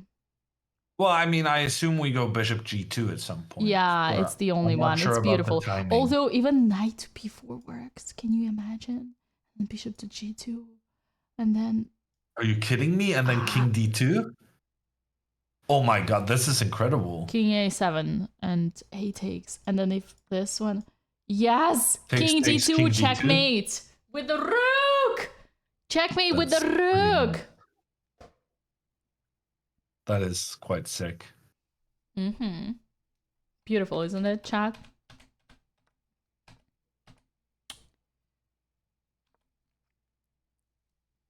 Okay, that's very nice. All right, what do we have here? So bishop a6 was played instead. Andrea is down to just minutes on her clock. The clocks we have on screen, unfortunately, has a 5-minute delay. So that's not the current situation. Oh, bishop takes b6 is checkmate, Dina. No, sorry, I'm hallucinating. Sorry. You are? Yeah, you forgot the knight. Queen, it's okay. I thought queen c5 is checkmate. It's okay, and I'll remind you that knight can also take the bishop. But then it is a checkmate, actually. I remind myself. But yeah, you're right. There is this little thing over there is killing the vibe. Whoop. Yeah, okay. So Andrea did give the check with the bishop. Of course. She would never let the check slip away. And now queen b3, I assume. The king has moved up. Okay. And I mean, if she doesn't play queen b3 now, it's over, right? Yeah. So any other move than queen to b3 and Andrea loses this. And the thing is, Dina, after Uh-huh. queen b3, knight takes d3, Andrea needs to realize that she needs to recapture with a rook. Because after queen to b3, knight takes knight. If then pawn takes, Like, um, wait. Once again, so we had bishop a6, queen b3. You took something on d3 yeah, with the bishop, with the knight, with the but knight, and pawn same kind of takes, principle. and then rook c8. Yeah, pawn takes is a big mistake. Yeah. Because the rook can then attack the bishop, and the bishop cannot move because of the king being in trouble behind. So Andrea needs to realize that she recaptures with the rook. Yeah, Oh no, that. she blundered. She blundered. She took on b6, Dina. She did the hammer checkmate. Oh god. Oh, imagine she. Oh boy. Oh boy. So Imagine. Andrea didn't realize that she could just take back with the rook on d3. She thought that she was going to lose her bishop no matter what. And so she felt like, well, if I'm going to lose the bishop no matter what, I'm going to try to eliminate some of the pawns defending my opponent's king. Right. Yeah. So this would have been bad, and she realized that, but she didn't realize that she could just recapture with a rook, allowing her rook to be captured by the black knight. But as long as you're going back and forth a lot, Dina. Yeah. Don't worry. I got you. And yeah, so here Andrea should have done the simple calculation. Sometimes we tend to forget that the rook is not as strong than the knight, but we gotta calculate. So here, black won an exchange, right? Only an exchange. What is exchange? They gave away a bishop and gained a rook, but they were already pieced down. So here a position is technically equal, but Andrea has 2 extra pawns and One extra pawn. oh, I didn't realize f7. Yeah. F7 didn't look to me as a pawn. Sorry, apologies on that. So only 1 pawn, but the king is completely exposed. I don't want to say bad words here. But this would be completely winning, but she thought maybe it wasn't enough. And that's why she decided. I don't think it's about that at all, Dina. I think it's just that you don't think about what position ensues. You don't think about what's about to happen. You think about, oh, I don't want to give away my rook for a bishop. And then you kind of get stuck in that frame of mind. Yeah. Like, you never recapture with a rook when you know that that rook is about to be captured, and you don't think about the fact that you were already up a rook for a bishop, so it doesn't matter if you give a rook back again. Yeah, but this is what I'm saying, because it all comes down to calculation. We sometimes forget to calculate the number of points, in the end. Like, yeah, this. And it's about what's at the end. It's never about what is it during, because during you can give away a rook for a bishop as long as you end up with an extra pawn at the end. Yeah, that's true. I've learned this also pretty late, but whenever there's this kind of hidden rule, and chat, do not apply it for your games. I think it's more for experts and title players. But whenever you're up material, you should always look for a way how to give it back and transpose your advantage into something that is way easier to convert. Like that situation, it would be easier to convert just a pawn up and attack with the bishop on d6. She's still winning, chat. You're right. She's doing okay, but that's also part because the black bishop is out of play and his king is weak and stuff.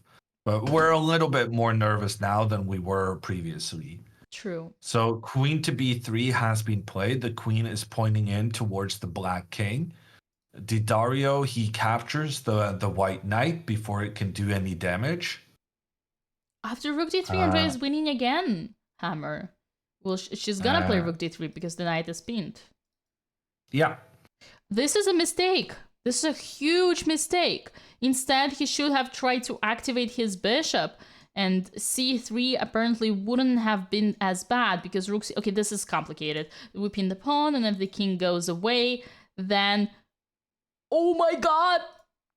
Sorry. I'm being a drama queen for nothing. The queen gets trapped over bishop c8 and then queen a3, and goodbye my lover, goodbye my friend. But no chance he would have ever found it, and he did not, and he played bishop to d3. He even, like, Dario didn't even try to find it because he doesn't even take his time to think, to pause and think. Yeah. Well, right now we're thankful for that on Andrea's behalf. Yep. And right now, I guess he needs to go king a7, right? He needs to get his king away from the pressure from white's queen. But then rook to c3 looks kind of good. Yes, you do want to get that out of your way. And this position is so much more winning than what we actually thought Andrea would get. Well, I mean, I don't think it's super easy. Yeah, it's only +6.5, but I know. I'm being a snob. Oh, my mistake, Dina. He hadn't taken the knight on d3, but he just did. So I was wrong, and then I was right. Okay, so we were speculating a little bit. But we still expect this to happen. No, I just misunderstood. I saw something being on the d3 square, and I assumed it was the rook. It's okay, don't worry. In fact, it was a knight, but now the position is the same as it is on the board. Yeah, to give you a bit of context, chat. So basically, the games are on a slight delay for anti-cheating measures, which is like 5-ish minutes. And that's why every time we recreate the move from the camera that we see, this is where the delay comes. For tomorrow, we'll try to see. Oh my god. Dina, Alexandra has sacrificed a knight. What? We need to go there. We have to go there. When? Where? We have the current position in Andrea's game. Her opponent did go king to a7 like we were predicting. So we're keeping an eye on Andrea's game. But now Alexandra just sacrificed a knight. So we're going to have to move in there as well. Oh no, she didn't sacrifice a knight. She won a rook. Oh, my bad. She didn't sacrifice. I forgot to count the number of rooks. I only counted the number of knights. And I didn't realize that Alexandra had won a rook as a result of the complications that arose. Pawn to f5 was played. Alexandra's opponent is trying to open up for his bishop on the g2 square. So he's trying to sacrifice a pawn, trying to provoke Alexandra into accepting the pawn sacrifice. Because then if the pawn sacrifice is accepted, that would allow white to open up for the bishop on the diagonal, creating lots of counterplay in towards the black position. So Alexandra smartly avoids that whole thing, and she just retreats her bishop, making sure that the white pawn remains on the e4 square so that the pawn is still blocking the white bishop's diagonal. After bishop to f7, there was a trade of pawns, and then after the pawn trade, Alexandra's opponent played queen to f2. Ooh. After queen to f2, Alexandra ignores the attack on the f6 pawn and goes knight to c3. So her idea is that after knight to c3, she's attacking the rook on a2. So the queen cannot capture just yet. Alexandra's opponent captures the knight to avoid the rook being captured, but after the recapture, Alexandra opens up for her queen to attack the white knight on b3. And once again, she's making it difficult for her opponent to have time to start capturing in towards the black king. So her opponent feels like, oh, I got to move my queen back into defense to give protection to the knight under attack. But then Alexandra decides the game in her favor with knight to b4, creating a fork on the queen and on the rook. Damn, girl. And after And a takes b4, we got rook to a2. And looks like Alexandra is gonna win this game even faster than Andrea. And you know, yeah, right now means. it's a competition who can win faster, right? Oh, yeah. Andrea is helped by the fact that her opponent is playing so quickly. But Alexandra is playing very, very good moves and has been throughout the game, which is putting her in the lead as far as who wins first. But we have some moves in Andrea's game as well, Dina. Oh, yeah. And right now, Andrea is in trouble, I think. What? Because there are pieces coming to attack Andrea's king. What? After king to a7, Andrea played king to b1. Wait, whoa. Okay, I see. Yeah, obviously leaving the piece. Rook b8? Rook b8 was played. And after rook to b8, the knight is threatening to capture the white rook. Andrea moves the rook away, but she doesn't move it in a way that makes threats against the black king. She could have played rook to c3, threatening to use her rook as an attacking piece in towards the black king. But instead, she has okay, yeah, that might be why she didn't do that, Dina. Yeah, because so she chose not to blunder her rook. Yeah, like I did. Exactly. And instead, she moved her rook all over to the king side, rook to g3. But then now, after knight to b6. Ooh. Wow. After knight to b6, Andrea's opponent is making big threats in towards the queen side, where Andrea's king is residing. Well, technically, Andrea is still winning, but I understand that like the heart rate is actually. Now she played rook c3 here, Dina. That's the best move. Really? Yeah. Wow. She understood. Rook c3. She understood. Yeah, so now her rook can get to I.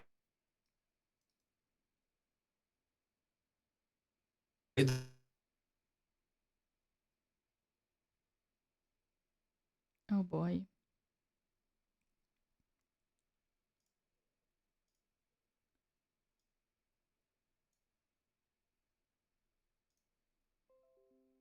Now her rook can get to c7.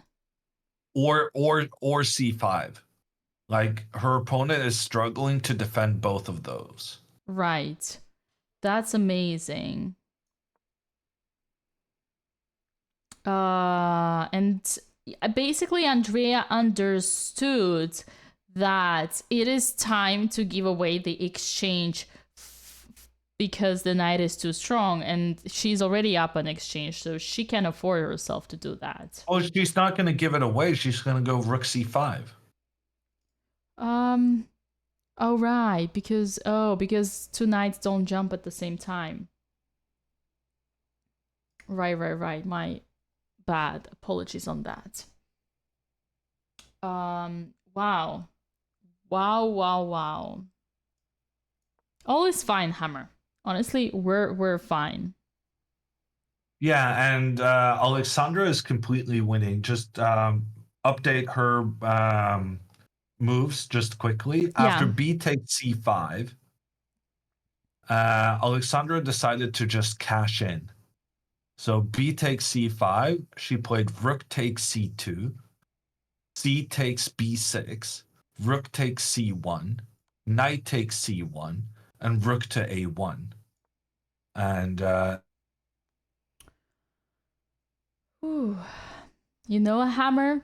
Who else they is gonna... just able to Yeah. Who else is gonna cash in today? Not only Alexandra. Wow, she's about to win. She's about to destroy her opponent. That's beautiful.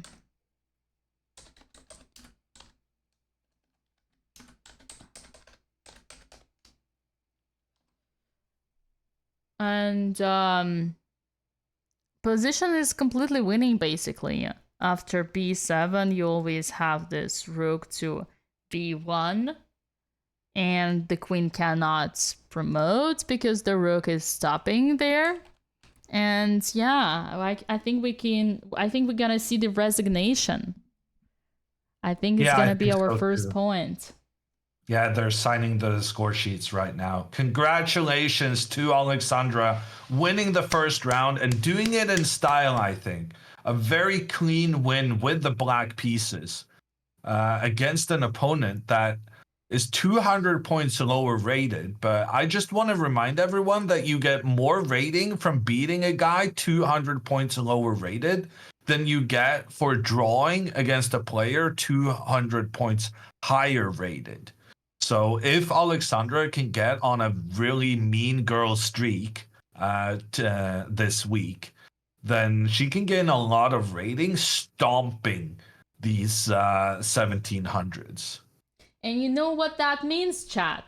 You know what that means? It means that we got an extra $1,500 in giveaway today, thanks to our sponsor Coinbase. And it is time for me to remind you that Coinbase is the most trusted and most secure cryptocurrency exchange on the market, used by over 140 million people globally. As supporters of the chess community, Coinbase is giving away over $20,000 in crypto throughout the whole tournament here at Sardinia World Chess Festival. You just need to enter your email that you use that is affiliated with your Coinbase account. And we gotta not only give every day a winner $1,000 in crypto, but also $1,500, just because Alexandra has just won her game, and so might Andrea. The question is, would the money get tripled? Even for those who are not selected, if you sign up using the link in chat or using promo code BOTEZ20, you'll receive $20 in Bitcoin after your first transaction. Be sure to sign up for your chance to win through the links in chat using commands Coinbase and Ruffle. And on that note, we have already Andrea only out there for us. Ooh. And by saying that, I take my words back because Andrea's scam. Oh no, there she goes. Up. She's here. She's here. She's the one. Who would have thought? Alexandra, congratulations. GG's. Hammer, your thoughts? Yeah, good game by Alexandra. It's looking like it's going to be a good game by Andrea as well, because her opponent just made a massive blunder. I have no idea what he was thinking. So he went after rook to c3. He played queen to d8, Dina. Oh, really? Yeah. Let me update that.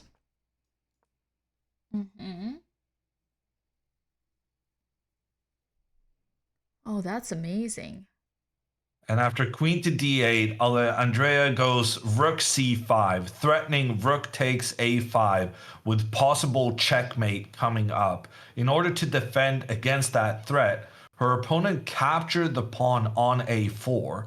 I guess he forgot that he was no longer keeping the queen on the e8 square to help protect against the a4 pawn. Oh, no. But after knight takes a4, Andrea just recaptured. Oh no. Like the queen is not protecting the knight. The queen can just capture on a4. And even though Andrea has been down to just a couple of seconds on some of these previous moves, she's fine now. She's got everything under control. She's up a rook for a knight. She has a massive attack on the black king. It's over. She's going to win. And both sisters are going to win like 10 minutes, one after another, and to get a glorious start to this tournament. Man, it is a cash day for the Botez family today. Everybody make sure to get ready for the giveaway by using the commands, because once the game finishes, before the interview, we're gonna have the last 10 minutes countdown for the participation. So make sure you got your accounts, your emails ready, because it is time to cash in. And is that a 0 on Andrea's clock? It is a 0, but she has, according to my sources, 56 seconds. So less than a minute remaining for Andrea, but she's only one move away from getting an additional 30 minutes. So she's gonna be fine. She's gonna win this game, and what a big success to start off this event. Amazing performance by both sisters, but let's not draw the conclusions too early, not to jinx it. Hammer might be not a superstitious player, but I am, so we're gonna see how Andrea cleans this one up. Are your sources reliable? My sources are always reliable, Bait. Yeah, Hammer has the access. I went to journalism school. I know how to Oh, really? find Did the you? intel. I did, yeah. Oh, that's why you are so calm and peaceful with your speech. I don't know if that's why, but I didn't finish, but oh, lol. That's a story for another day. Okay, never mind. Never mind, chat. Hammer, the Grandmaster of Jinxing. This position is unjinxable. I guarantee it. Yeah, sometimes there is a winning and there is winning, and there is that type of winning where you there is no way you can throw it. Yeah, we know this from experience. Up, what did he do? I'm only watching on the stream. He played knight d5. Knight to d5. Okay. And now Andrea can pick and choose. I guess the cleanest is to just play bishop takes d5 and then queen takes a5. Or she can go for the checkmate. Rook takes. Yeah, no, that makes sense. Rook takes a5 is just, this is checkmate coming up. Oh god. Oh god. Is this time, Hammer? Is this time for us to see another result? It is. Oh god. I'm not ready for this. I wasn't ready for this. Chat, I haven't signed up for this. Why are sisters winning? I mean, am I to complain? I guess not. Okay, rip non-subs. 200,000 points spent by Champ 1977 to make it sub only for 5 minutes. Plebs in the dirt, but Champ's also 200,000 channel points poorer, but does get a shout out for his 3-year anniversary as a sub to the channel. I'm slightly confused. Chat, you know Hammer better than I do. Is Hammer going for a streamer mode and reading out loud gifts and sub means that the position is completely won? I mean, it's checkmate in 2 moves, Dina. Okay. Never mind. So that when you know, how can you know for sure that girls are winning? Is it if Hammer turns the streamer wipe on? Well, I mean, I want to. Oh, damn, my sweater is slightly dirty, but get your Botez merch. It's very comfy. Before it's too late, and participate and use the command. Participate in the giveaway because it's gonna be late soon. I'm telling you. After this game, we're gonna do a countdown of 10 minutes, unless Late is gonna be ready to join the interview. But I think we're gonna do the countdown first. You want to put the moves on the board, Dina? I'd love to put the moves on the board. It's my passion and joy to put the moves on the board. All right, Hammer, which moves should I put on the board? Knight d5, rook takes a5, king b7, rook a7. man. Oh god, it's a checkmate in one. Oh god. God damn it. Okay, no swearing, no swearing. It's a sponsored stream. Coinbase, listen. We can pre-move a checkmate from here, Dina. Okay. Pre-move a checkmate. Queen a6, queen takes b7. Checkmate in 2 moves. Sharks. Boom, boom, boom. He's thinking about where to resign. He's thinking about when to resign. Right? Right. Are we right or are we right, chat? It's been an interesting day. It's been a beautiful day. We're gonna have a checkmate on the board. He moves his king up, and Andrea, queen a6, checkmate! And she doesn't find the checkmate in 1 move. What? For God's sakes, Andrea. Oh my God. That is just pissing me off. What did she do, Hammer? Tell me. She didn't go queen a6 checkmate. What? Instead, she decided to go for a queen trade, I think. I'm not sure what she's doing. What's going on? After king b6, she played queen a5. Queen a6 was a mate in one? With queen a5? Oh, no, queen a5, queen c5. No, she's still getting the checkmate. Okay, no, it's fine. She has checkmate in 1 move again.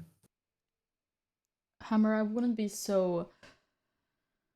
And this time she finds it. She and the does handshake. it. She's not doing the handshake? Really? At some point, you gotta claim the checkmate. This is the most awkward checkmate execution I've ever seen. I don't think Andrea had ever chance to do Andrea, it. do you realize it's checkmate? Do you want to kind of let your opponent kind of put your hand forward and shake his hand?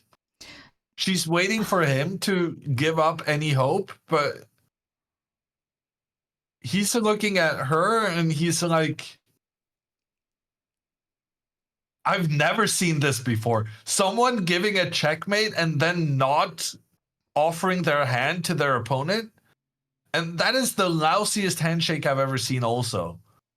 That was a weird finish, but Andrea gets the win. And deservedly so. She put a lot of pressure on her opponent. He was very passive out of the opening. And she exploited her space advantage to start a winning attack. Oh boy. I don't think Andrea had often a momentum where she would be delivering a checkmate, a real checkmate on the board in classical chess. So I don't think she knows what's the ethics there. Yeah. But I also, that's that a very being good said, point, Dina. Yeah, well, when I think about it, when I deliver a checkmate, I always look at my opponent as well. I expect them to kind of realize it and resign. It's a cool feeling. You want them to give you the hand. If you want your opponent to realize the position is the checkmate, you do not shake hands before the opponent realizes. Well, I mean, the game is technically over at the moment you give checkmate. So you can easily kind of like offer your hand as a way of letting your opponent know it's checkmate, dude. Right. But a great start to the tournament. Is Andrea wearing nothing but a shirt?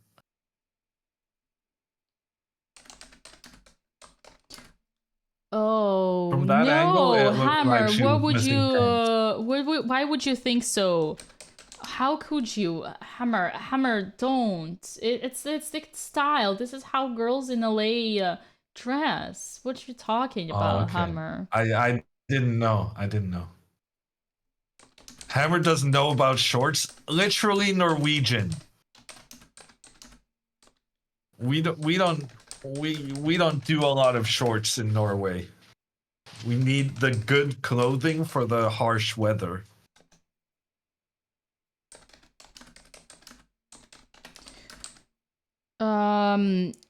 All right, chat. So what does it mean? We're gonna see the sisters for the interview. Two winners, our beautiful winners. Man, I'm impressed with the games. Pause says, Hammer, you're the only one with no pants on. You don't know. That's the beauty of it. You don't know. You're probably right, but you don't know. We're gonna get the girls very shortly, and you guys don't go anywhere because today we're giving not 1,000 but $2,500 in giveaways because we got the wins for the house.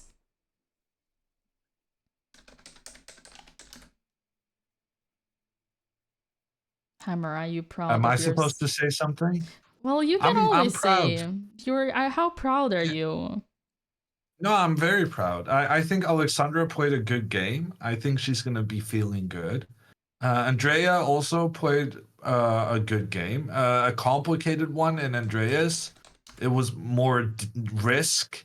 We managed to find some variations where Andrea could be in some trouble, but objectively, she was always much better. And her opponent didn't manage to find the most testing variations. Right. Yeah, that was nice. I'm gonna go ahead and see what scene we're gonna have for the girls once they arrive, but you please feel free to take care of the chat for now, dear co-host Mr. Hammer. I will keep chat entertained while you figure out the technical stuff. The problem is we did have that guy make the sub only for 5 minutes, which is kind of inconvenient for messing around with chat.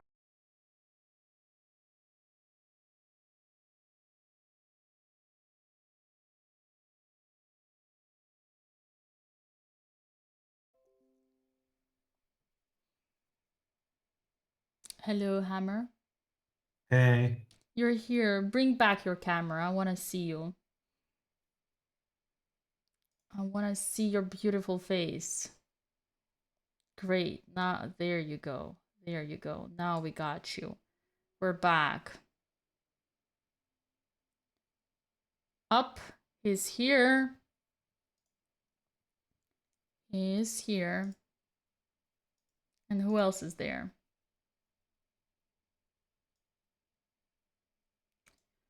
Who else is there, chat? I just want to say that chat gives me such a hard time when I have minor tech issues.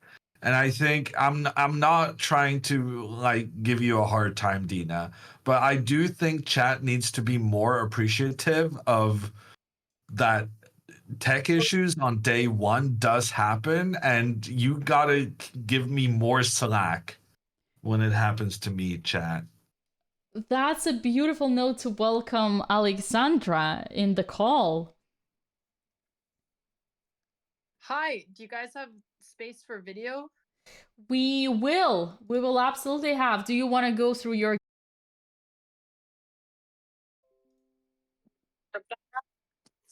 No, I've been here. I think the stream is dying. Yeah, it's my internet, unfortunately, but I think now we're back. So yeah, do you want to go through your game?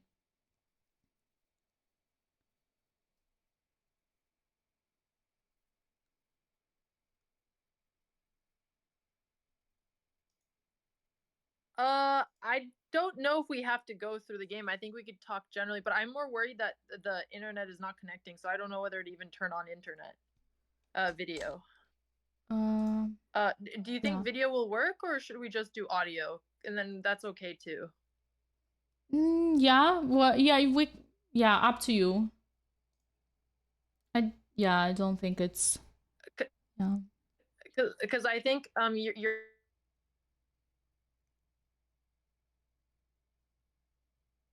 your voice is disconnecting, so it's hard for me to even understand.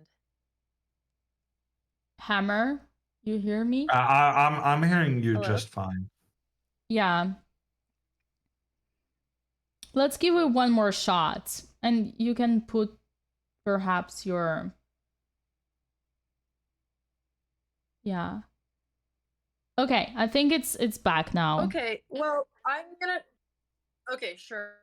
I'll try to turn on video and we'll see if it works. Hello, chat. Oh no, we lost Hammer. It's okay, I'm bringing him back. Oh. Okay. Today was rough. The blow dryer broke in the room within 5 seconds, and then I tried to use Andrea's, and then it broke within 5 seconds. I think kind of everything sort of breaks here, and then I couldn't get help because there were like 20 people in the line for the lobby, and the only phone in the room is not plugged. But I've learned that that's just Europe. So yeah, we get used to it. It's crazy that you say it because I also got the same experience, but vice versa, once I moved to US. And I discovered that things can work. I have never had this issue happen in an American hotel, but also, I mean, this hotel is way more beautiful than American hotels. Like this view. Oh, actually, I can't show chat. Now it's good. Now they can see it. You no, let they me know can when see the camera's on. It works now. Oh, okay, great. Well, yeah. So at least it's a lot more beautiful here. Thank you guys. So, what did we think about the game? I saw someone in chat say your life difficult, but I would like to start with the compliments. I mean, there's not that much to say though. You just played a pretty flawless game, no? I'll take it if that's what it felt like. Yeah, I mean, we were focusing a bit more on Andrea's game because she was attacking and you were kind of just outplaying. But you know me, I like play like a cobra. Yeah. Nobody enjoys me squeezing my opponents to death. I enjoyed it, but more privately than on stream. Okay. That's okay. I'll take it. Yeah, no, more like a Python. Whose game? Are you playing through Andrea's game right now? No, it's chess.com. They finally realized what happened. Sorry about that. Hello? Yeah. I am very confused. Why are we not looking through my game? Andrea's not even here.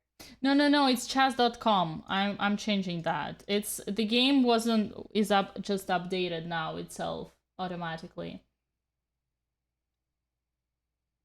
Give me one sec.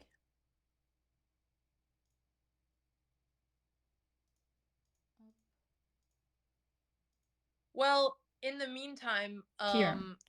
You guys haven't done the raffle yet, right? No. We're gonna do it right after.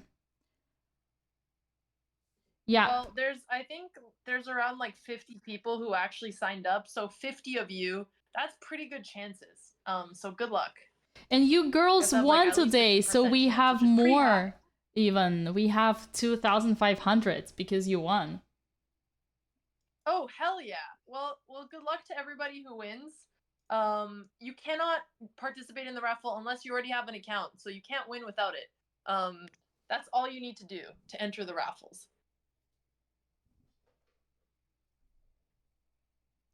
All right, we have your game on the board. I think you're...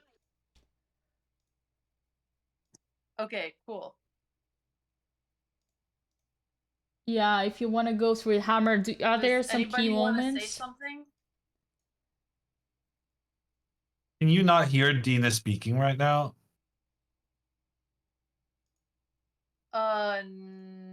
No. I'm here. All I heard is Hammer. Can you give some key moments? Yeah, that's all I said. Oh, I didn't hear that. Okay. So, yeah, guys, feel free to go through the game. Yeah. I guess my really only question, Alexandra, is A6-5. A6 followed by A5. Oh, like why I didn't go A5 and wait, what? Can you put it on the board? Yeah, I'm bringing it. Yeah, you played A5 after playing A6. Yeah, after bishop D2.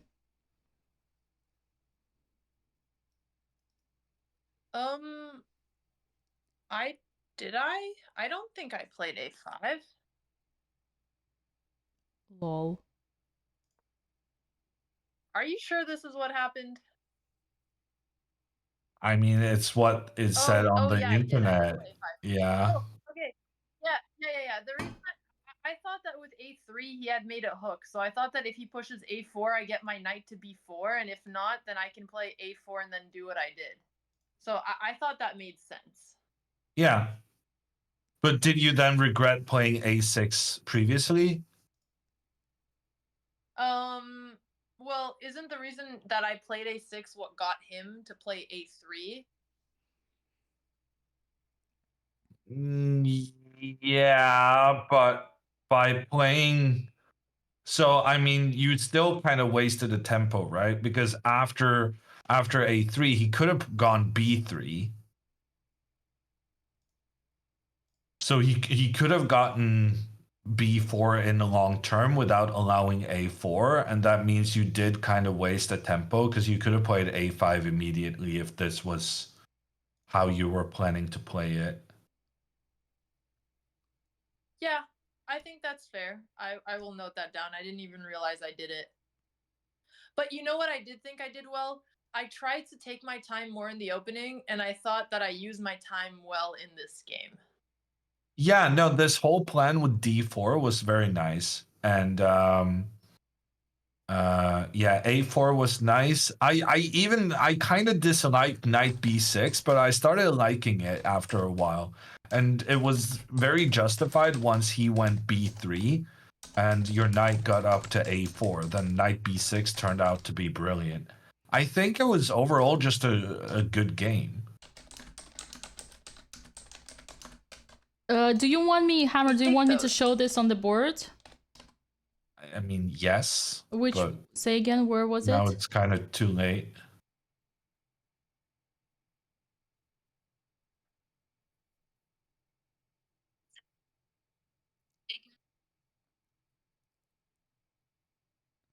Alex, did you get it? The Yeah, moment? I think it's okay. We could just discuss it a little bit.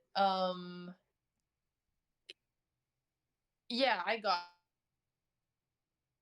it. I think it would be good if we can figure out our tech issues for tomorrow. It's no worries. I know the first day is always rough. Okay, any other general comments, Hammer?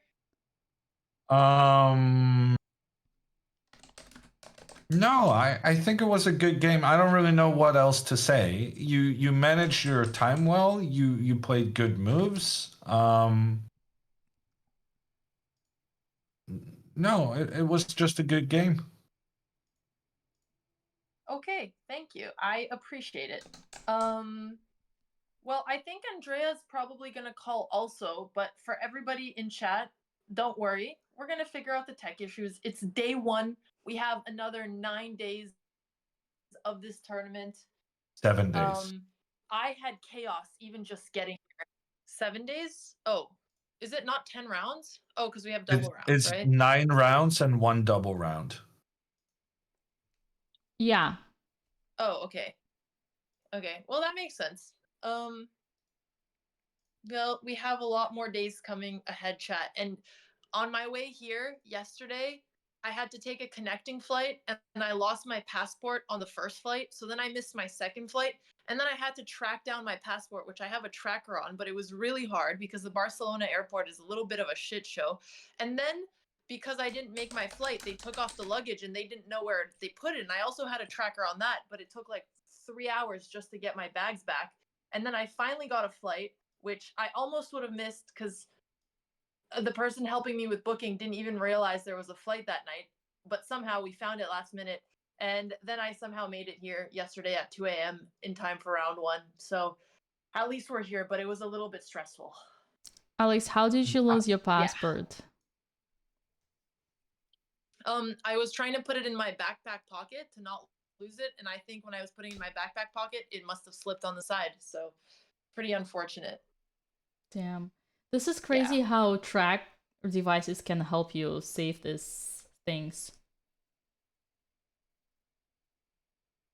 No, air. Oh, hello, Andrea. Okay, I think it's Andrea. I will pass her on to you guys so she can talk about her. Sure. Because I'm gonna go into the grocery store. Do you want to come with me? You're going to the grocery store? Before it closes. Where is the grocery store? I have a taxi coming. Hi, chat. I'm gonna join. Where you have a taxi coming? Yes. So do you want to come with me? Yes. Okay, let's go and I'll. Can you call off your phone? Yes. Okay. Well, yeah. Or you can. Sense for me to hold. Okay. Hi, chat. Congratulations, Hello, everybody. Andrea. I'm not okay. The funniest thing happened that I have to share with the class. I was trying so hard Is it me to this? hold in my laughter. Okay, the Wi-Fi seems so. When he blundered the knights, he goes like, okay, hold on, I'm gonna set the camera down so I can reenact what happened. He's like this, and then he like makes this. Oh god, these boys just watched me do that. That was really weird. And then he makes this noise. He goes, shloop, and then he literally like jumped. And then I started laughing. I was trying so hard to contain my laughter, and I had to like hold my mouth in my shirt because it was his reaction was so funny. He was just cracking me up.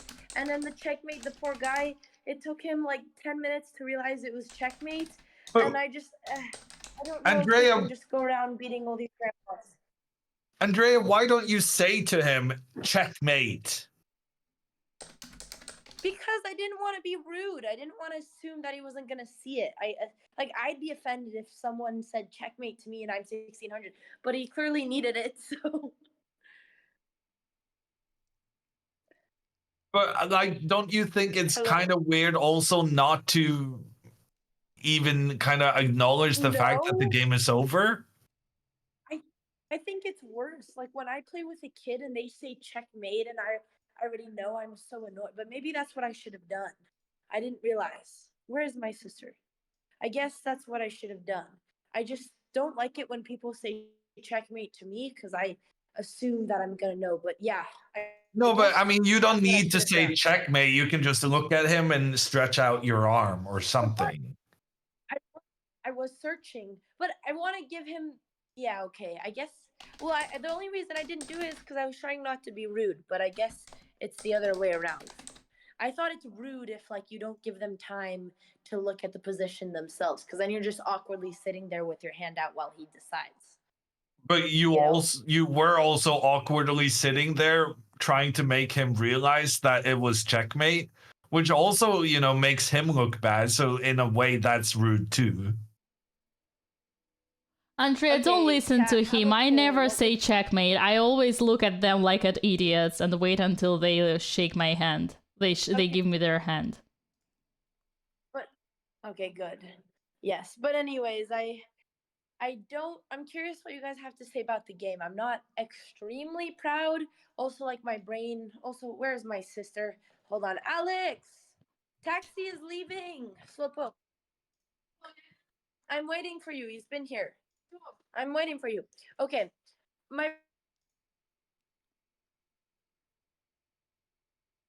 What are you? Jesus, I'm not sure. Oh God, those boys keep seeing us. Ow!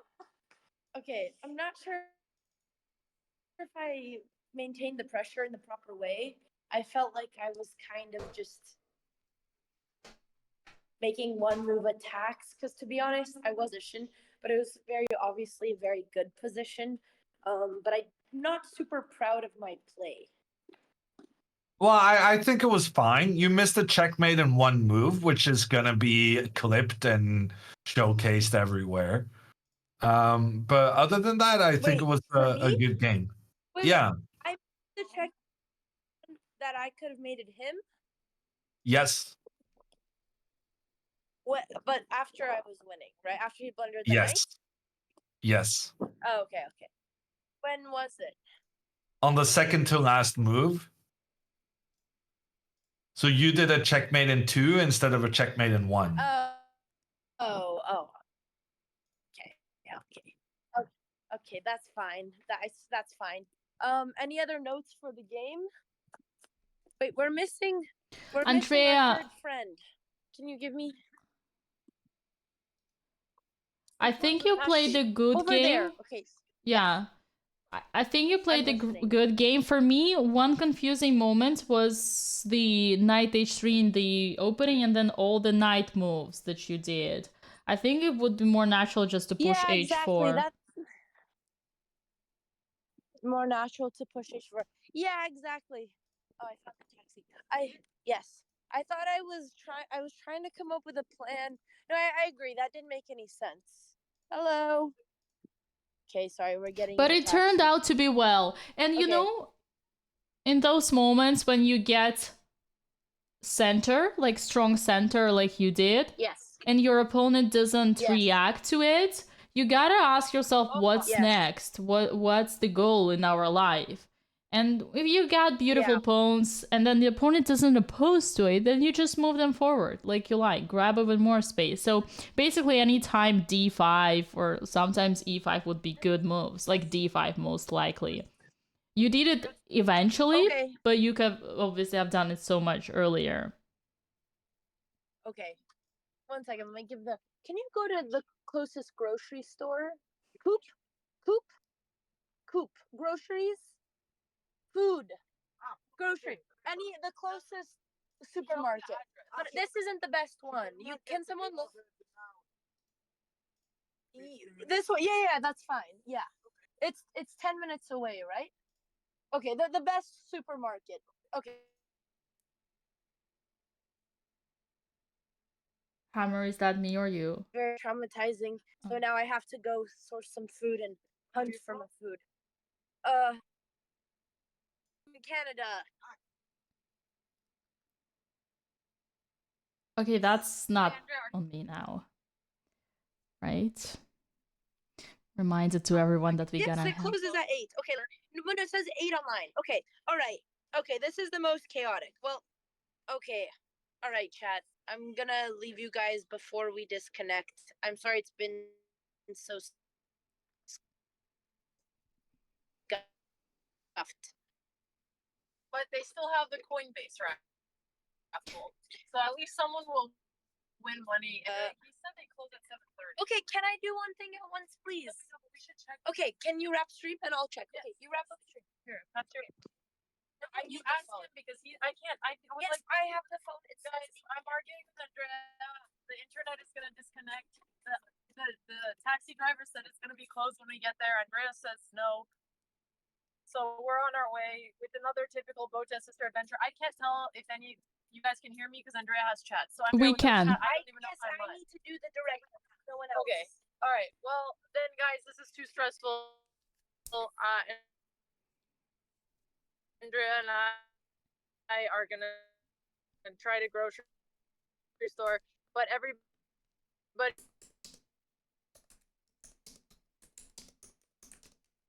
enjoy the raffle. All right. That Chaos. sounds good. We are on our way to get some food, and tomorrow we will be back. Sorry for the rush stream. We had to make it to the grocery store before it closed.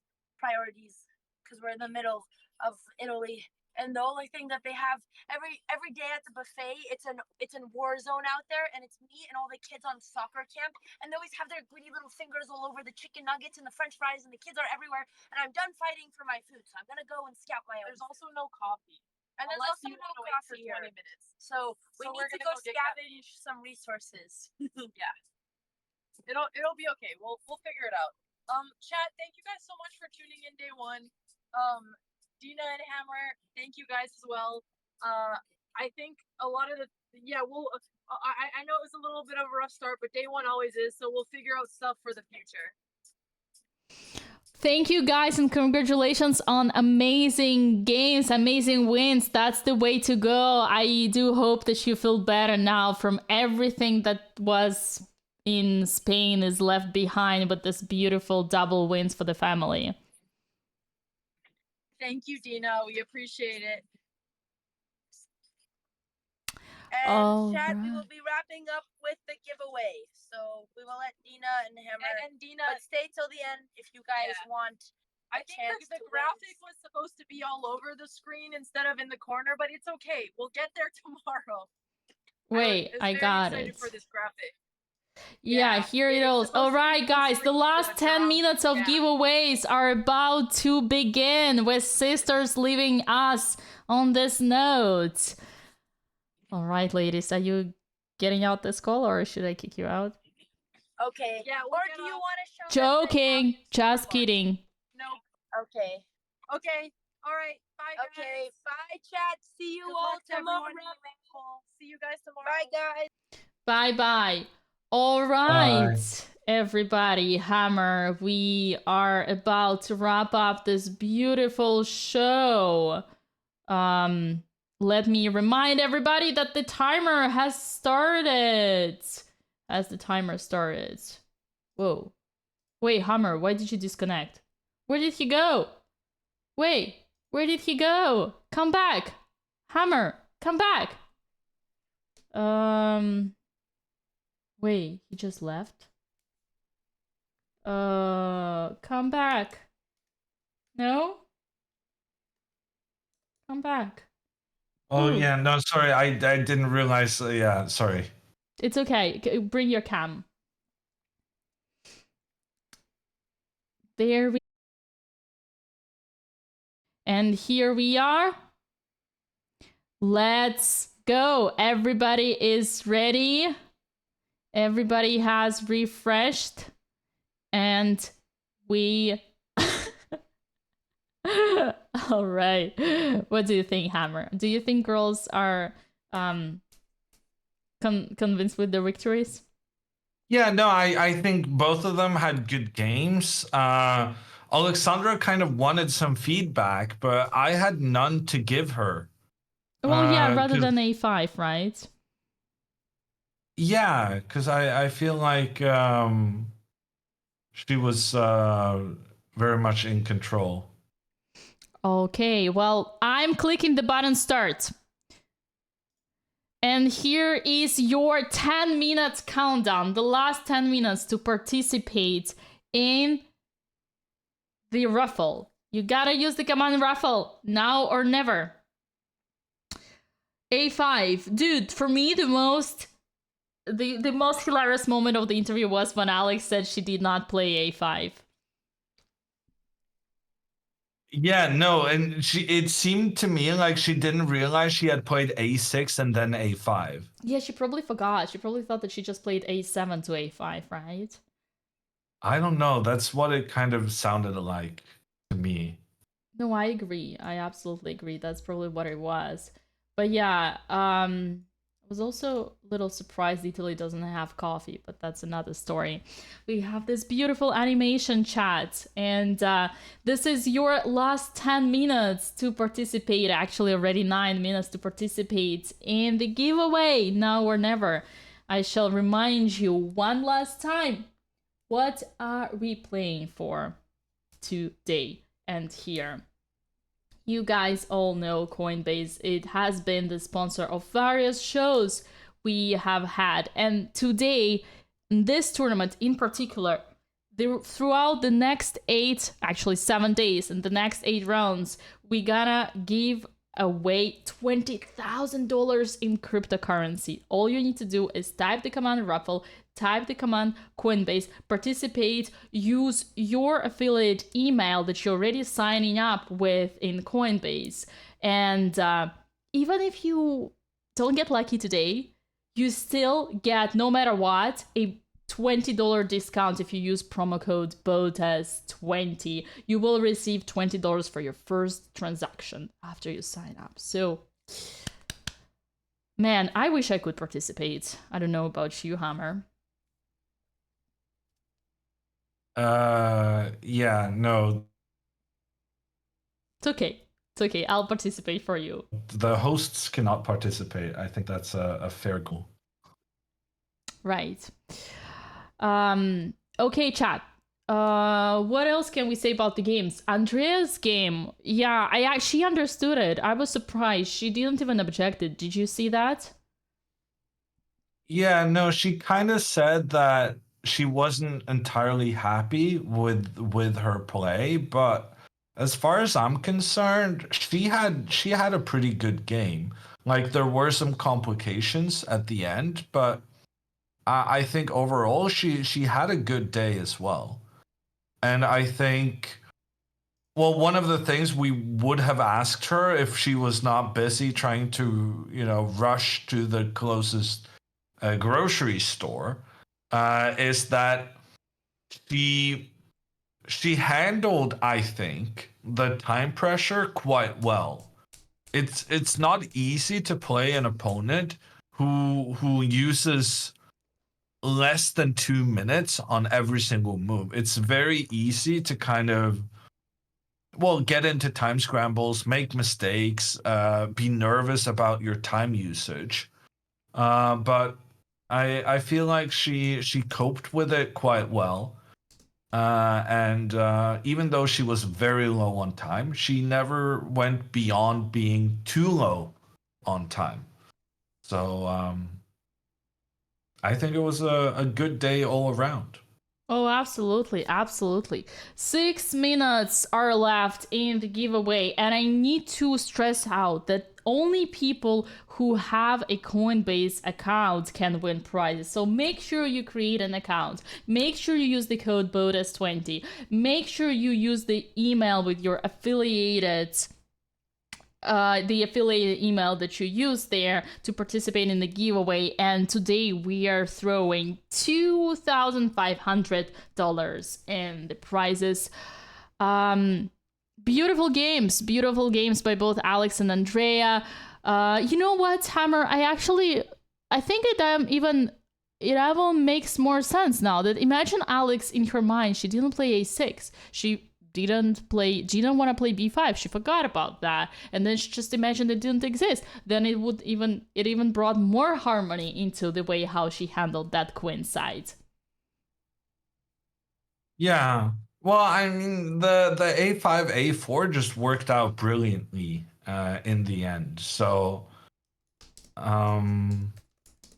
yeah, no, I feel kind of boring just repeating the same thing over and over, but you feel boring? Well, how would you then tell me how would you avoid the preparation for the next game? Like imagine her opponent, Alex's opponent's gonna for the day after tomorrow, next time she plays same color, imagine her opponent watches this game and wanna improve. How should white improve? I think you were not happy with that early was it night? I think you were not happy with at some point white could play take on d5. Yeah, Knight d7. very early on,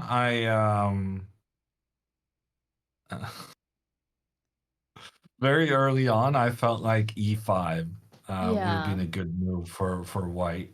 But after he didn't take that opportunity, I thought Alexandra handled it very well. And the very next move she played was specifically designed to prevent her opponent from pushing that pawn forward in the center. And she never looked back. And from that moment, she had everything under control. So I just think it was a very good game from Alexandra. Obviously, one thing I will say, it's easier to look good when you're playing against a weaker opponent. If you look at some of the most instructive games at top level that's ever been played, you never really see, oh, super instructive between number 1 versus number 2 in the world, because number 2 in the world will not allow themselves to be defeated with kind of instructional value. It's always going to be some kind of exception to the general rules. Whereas if you have a very strong player playing against a strong or half strong player, then you will often see these things that become very the rules of thumb and like the games we praise the most are gonna be these games where there's quite a clear skill level difference between the players, because that's where you get to see what is the difference between a 1900 and a 1700. And I think that's what Alexandra displayed today. She showed the quality and the difference in class between her and her opponent. Wow, damn, the difference in class. Oh my goodness. Did you hear that, chat? Did you hear what he said? The difference in class. Alexander Botez dominated her opponent with a classy chess understanding, positional, strategical, time management, psychology. Everything she learned from her coach, Grandmaster Jan Ludwig. However, Hammer. Yoon, not Jan. Yoon. Yoon Ludwig. However, Ludwig. Hammer. Right. Alright, chat. We are under 2 minutes for the end of the giveaway. Are you excited? Are you excited just as I am? 1 minute 20. Who is gonna be the winner? It is time for chat to cash in, just like the sisters cashed in today in their games. Now, who's the wordsmith? Wordsmith. Who is the wordsmith? All right. Well, you know, with my hammer, I smith them well. Someone said in chat, is commentating with Dina like coaching Andrea in chess? I like that message. Dina is coaching Andrea in the life. You see how he turned the directions, didn't answer those questions. We gotta know the name in 30 seconds. 27, 36, 25, 24, 23, 22, 29, 20. Avoided the question. I didn't realize I was being asked a question. You can try again. 10 seconds before we know the winners. 5, 4, 3, 2, 1. Stop. And here we go. The winner is Jeffrey UD2934 with $1,000. On the second place, we got Always Reforming with $500. Martin Smihov 500 and Showcase another fun 500. These are our winners. For beautiful people who got overall $2,500 in crypto on their accounts. Coinbase, everybody. We wrap up the show on this one. Huge congratulations. We're gonna be back tomorrow stronger than ever, with a better internet, with a better connection, with no drops, with a classroom where Hammer is gonna make the analysis himself and not gonna have to wait for me, and with Andrea being ready with all her groceries. Well, we don't know about that last one, Dina, because apparently the taxi driver had no confidence that the store was still gonna be open until 8. But a lot of what you said we'll try to fix for tomorrow. Yeah. Well, one last reminder. Usernames. You are winners. You are gonna be contacted via the emails that you have submitted. And we'll just simply check if you have the Coinbase accounts and make sure you get your money. All right. Thank you, Hammer. Thank you, chat. Thank you, Coinbase. We are signing off. Let's see who we are rating. And we're gonna be back tomorrow. Same time, same place. 9 a.m. We gonna be here Eastern, 3 p.m. Central European. Beautiful island of Sardinia.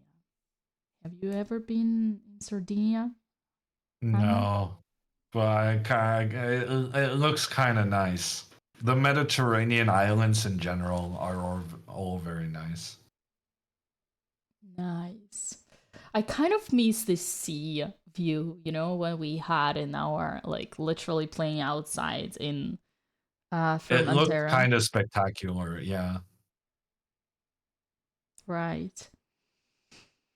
Well, the sea actually didn't help us, so maybe it's a good thing that we get to change. All right, guys, we are raiding. The raid is gonna go through. We're going to Alexandra Chaz, who is actually, I saw, commentating the event together with Grandmaster Miro, Evgeny Miroshnichenko. So we are gonna join the official coverage of the event. Make sure you stick to that stream as well. And as far as for now, thank you so much and see you tomorrow. Bye, everyone. Bye bye.